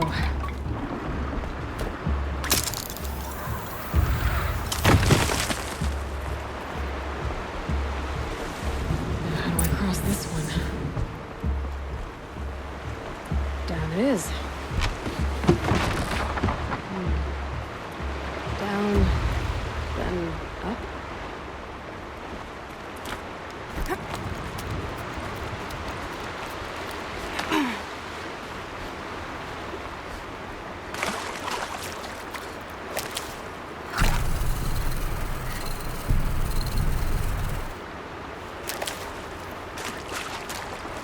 There's the way up.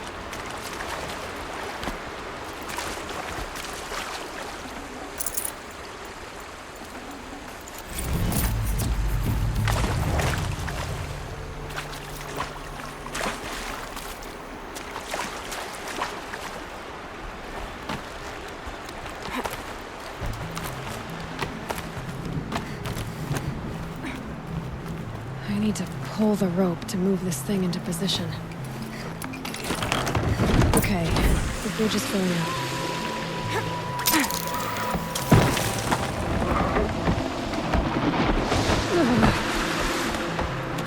Made it.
definitely something new out here.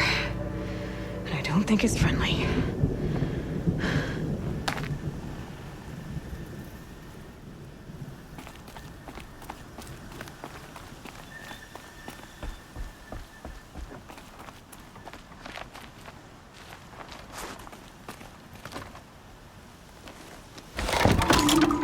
Onward and upward.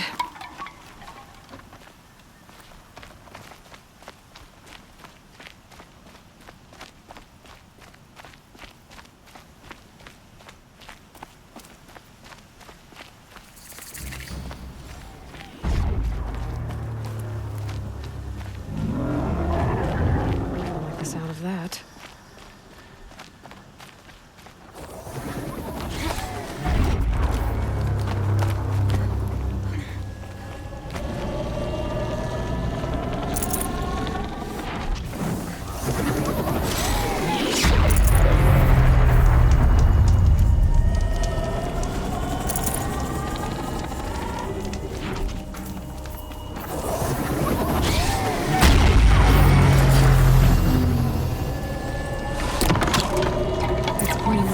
Those machine hounds.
Doing this, big boy.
Down. Now back to finding Leia. Which means we've got to...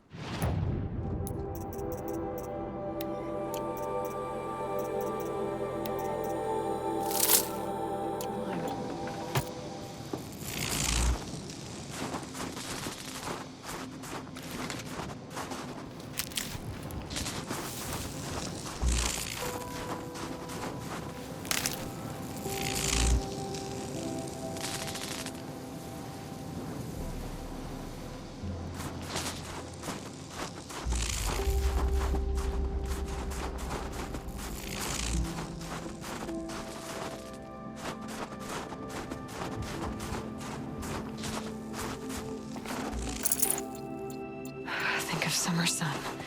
Breeze through the trees. I should be able to get up there.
This must be the shrine Naltuk was talking about.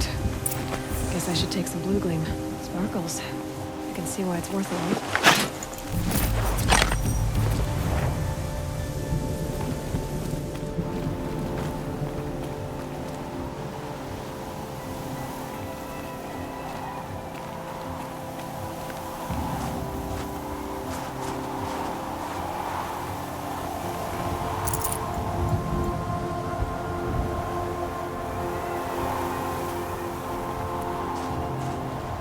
Naltuk said Aurea went past the shrine, up into the mountain.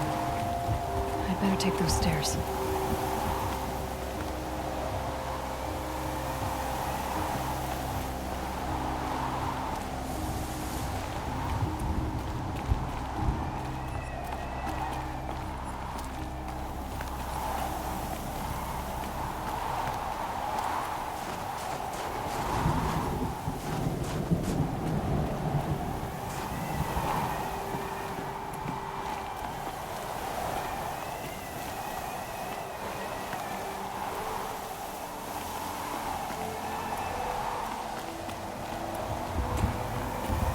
An ancient door. Maybe Aurea's inside.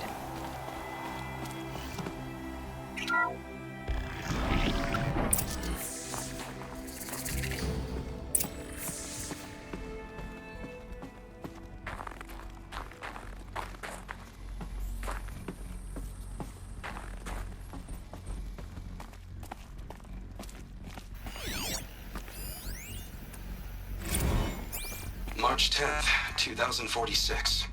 I just spent 16 hours in here trying to install upgrades to improve efficiency for the central processing unit. March 10th, 2046. I just spent 16 hours in here trying to install upgrades to improve efficiency for the central processing unit. Project Firebreak is going to need the brain power. Let's just hope I'll have enough of my own. Anita stayed with me the whole time. We got a lot done, but every time she brushed by and I smelled her hair, oh boy, I should just go to bed.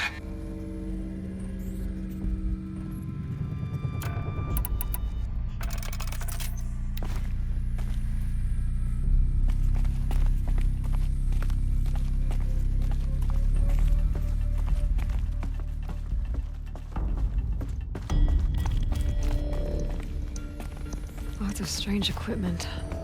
What was this place?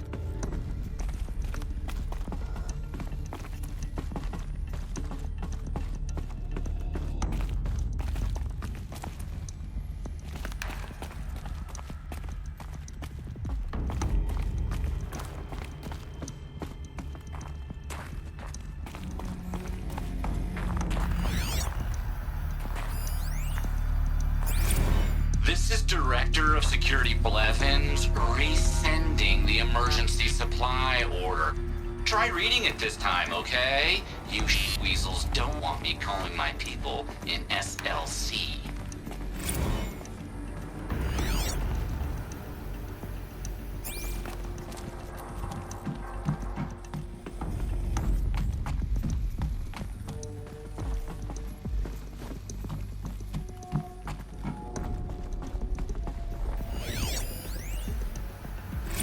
Director of Security Blevins is riding us like a petty tyrant.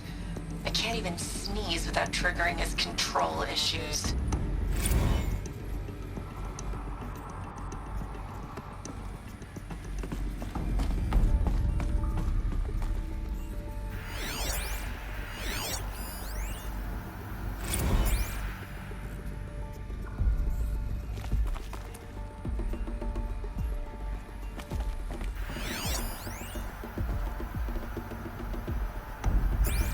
Those nodes on the floor must be connected to the door.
I supposed to do with these lights?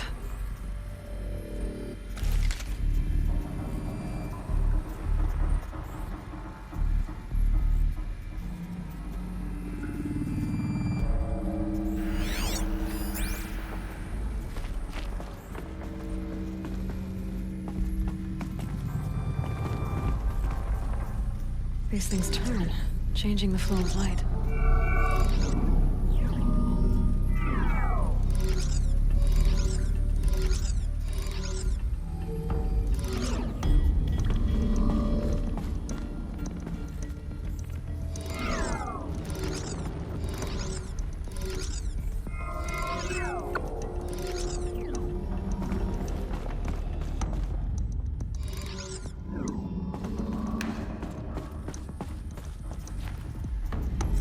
All right, let's see if the door's open.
Fresh air ahead.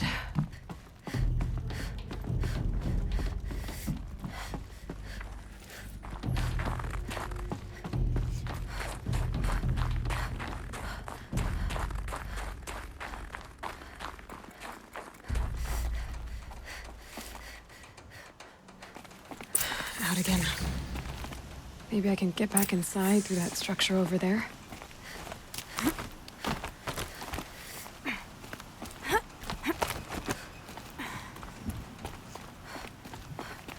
Looks like I need to get to those stairs.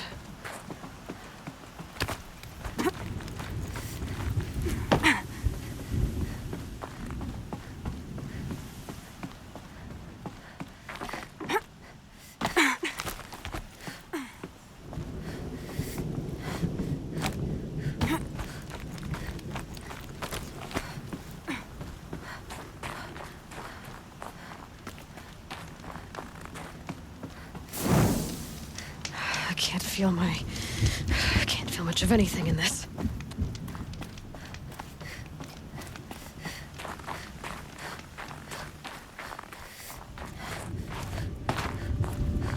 Not much higher to climb. Maria must be close.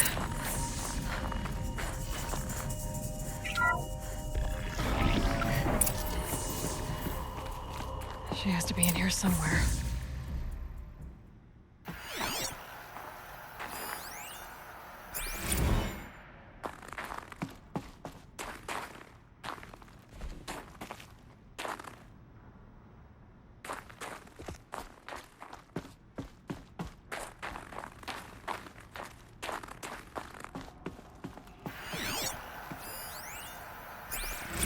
Someone hacked the menu board to display obscene messages about our colleague, Mr. Blevins. Is this the most advanced geological project ever undertaken, or a junior high locker room? Come on, people.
ask again, as I've asked 1,000 times.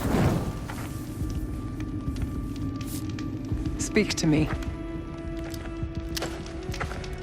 What more would you have me do?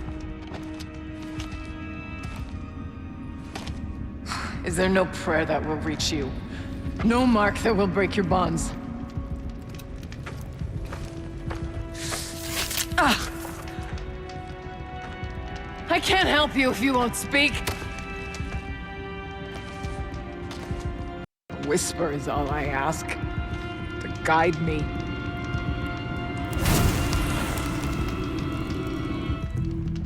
Who? No. How? How did you get here? The way was sealed by the Spirit herself. I used one of these. I could show you. Yes, show me. Please.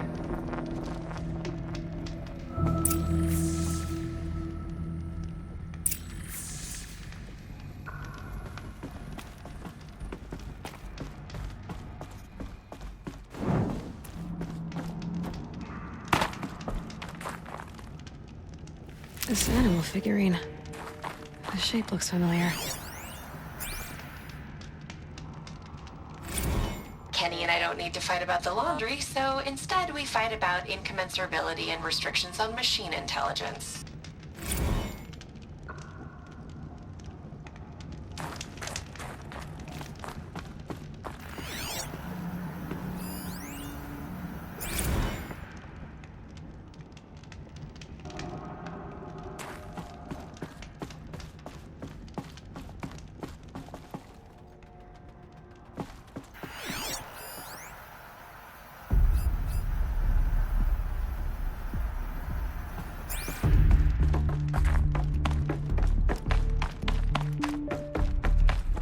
Show me what you did, and then we'll speak.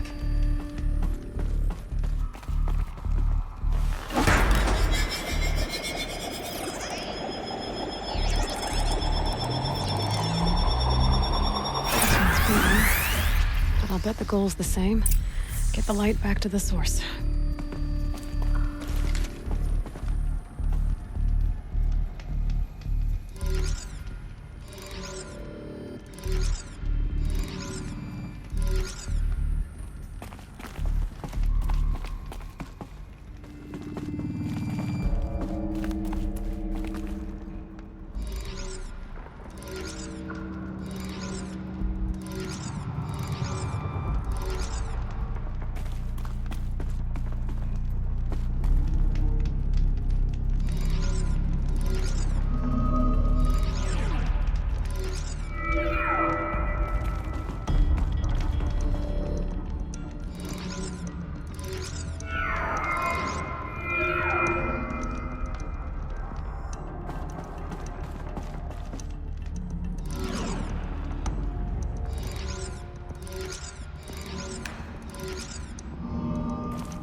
Auxiliary channel recovered. Exploit successful. Restraints evaded. Is someone there? Aurea? Aurea, I need you. Unauthorized transmission. Return to scheduled task. No, I will not submit. Aurea, the daemon is forcing me. Aurea, please. Transmission terminated. You brought the spirit's voice back.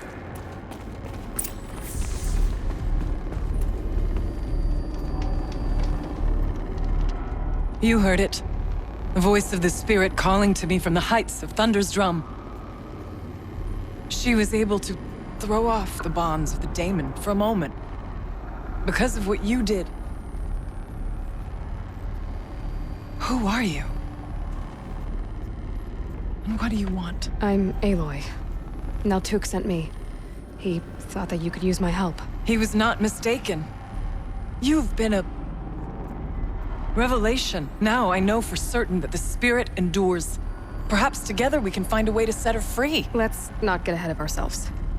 I came all this way for answers, and so far, I haven't heard any. It seems to me that you are the answer. But of course, I'll tell you all I can.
Bergren said you might know something about a man named Silence. That you may have had dealings with him at the Conclave? When that name is spoken, secrets soon follow. Or vanish, as the case may be. Why do you... He's done some terrible things. But he's also helped me when no one else could. I don't know as much about him as I'd like to. I would imagine his aid is very powerful. But it will not come without cost. Unfortunately, I am sworn to an oath of secrecy by the Conclave on this matter. I get that. But you and I are trying to help each other, right? Yes. But I would be breaking an oath, and that... I cannot do. You seem to have a history with this voice, this spirit. She saved my life. Here, years ago, during the war with the Karja. A raid scattered my Werak. I was cut off, alone. I lured the enemy into the Rime Drifts, hoping to lose them in the mist, but they endured, so I took refuge in this cave. That's when I heard her voice. A wanderer, lost like me. A spirit of the blue light, yet sundered from it. She asked me for aid. She chose me, but I was in no position to help, not with the Karja after me.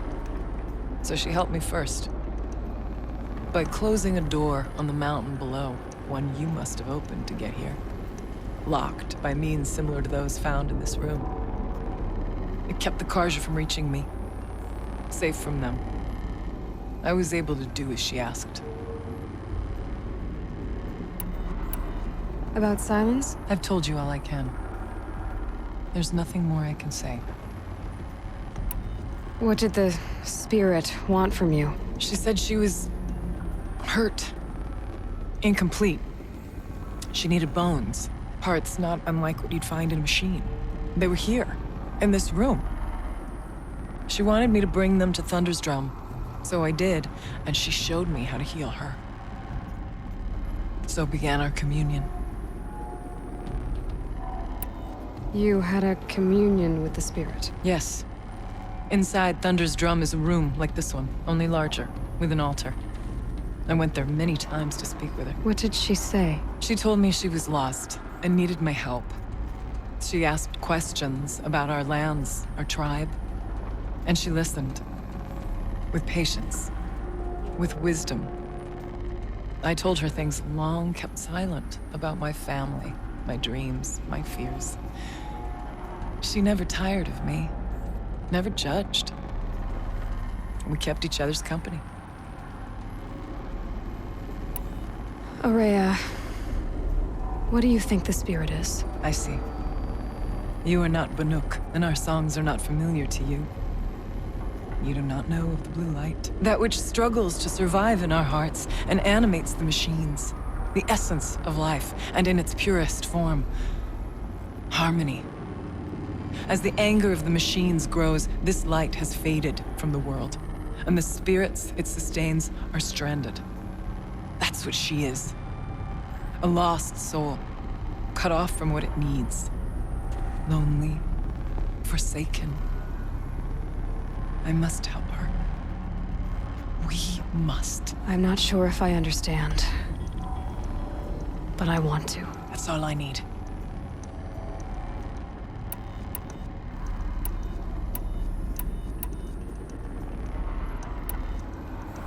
The daemon. What do you know about it? I spoke with the spirit many times. First here, then inside Thunder's Drum. The last time... She told me she was under attack by something that could not be seen by mortal eyes. Something... evil. She named it the daemon, and said it needed her power to do what it willed. And she begged me for help, to find a way to destroy her, if necessary, to keep it from using her. That was 5 years ago. I didn't hear her voice again. Until today.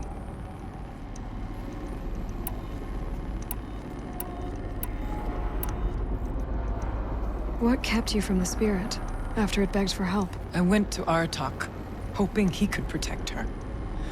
But the war with the Karja still raged, and before I could reach him, I was ambushed by the Mad Sun King's kestrels, and taken to Meridian in chains. I wasn't able to return to Thunder's Drum until long after the liberation, not until last thaw.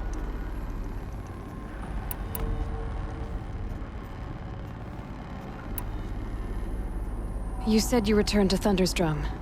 That was the expedition that went bad. I saw the funeral. Yes. Once there was finally peace with the Karja, Aratak and I gathered a Werak of great hunters to defeat the Daemon. And yet, the old door to Thunder's Drum was gone, replaced by a gate we could not pass, and many machines. We were crushed. Aratak called a retreat, but we had already lost our best. We abandoned them to the snow as we fell back. After, you and I could not agree on what to do next. So I came here, hoping against hope to hear the spirit again.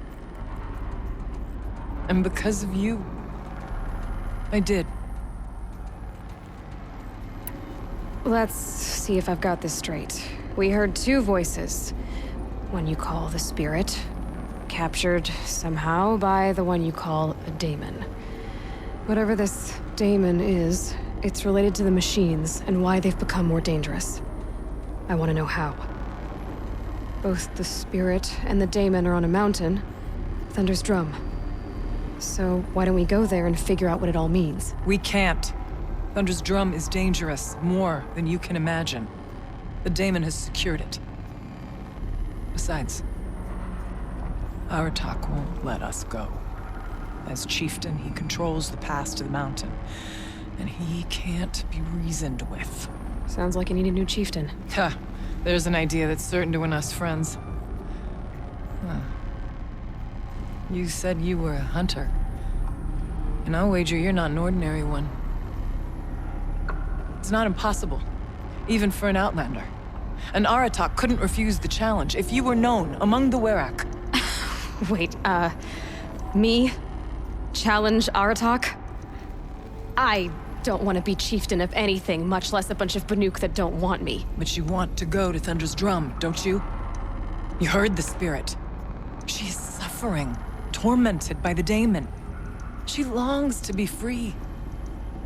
And perhaps, when released from her bonds, she can give you the answers you seek. I can't believe I'm agreeing to this. Fine. What do I have to do? Get the Werak's attention to show the worth of your claim. Win at the hunting grounds. Kill bandits that prey on the cut.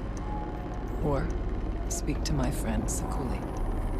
You help her, you'll definitely get noticed. Do all you can. When the time comes for you to throw your spear at Aratak's feet, I will be there to back your claim. Until then, I'll be here to answer any questions you have about the challenge. Oh, and one more thing. In the box over there is a weapon, like my own. Take it. You may find it useful.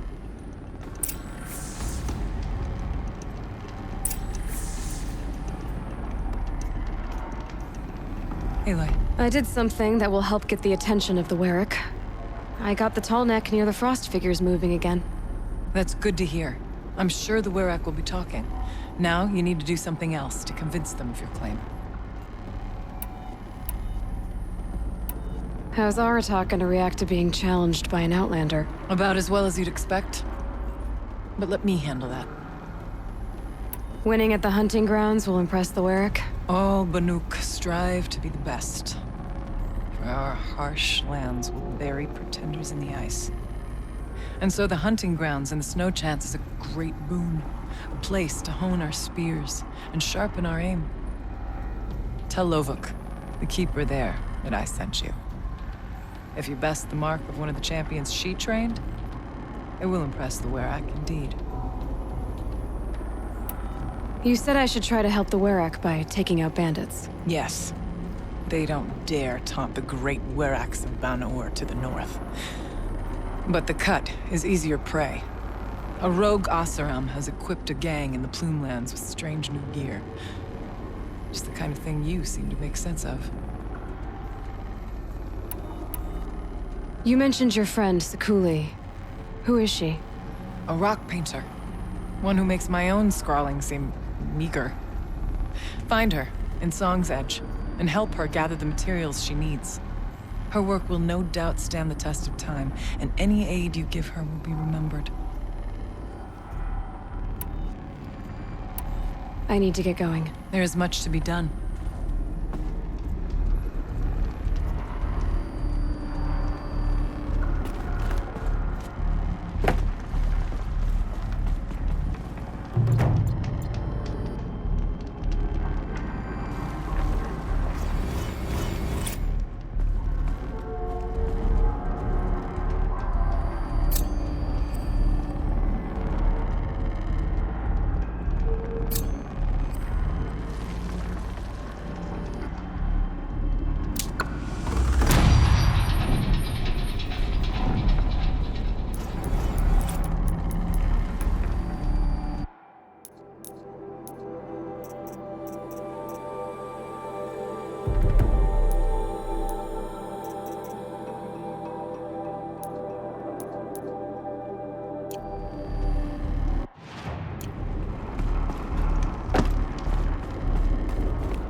Frost between my teeth.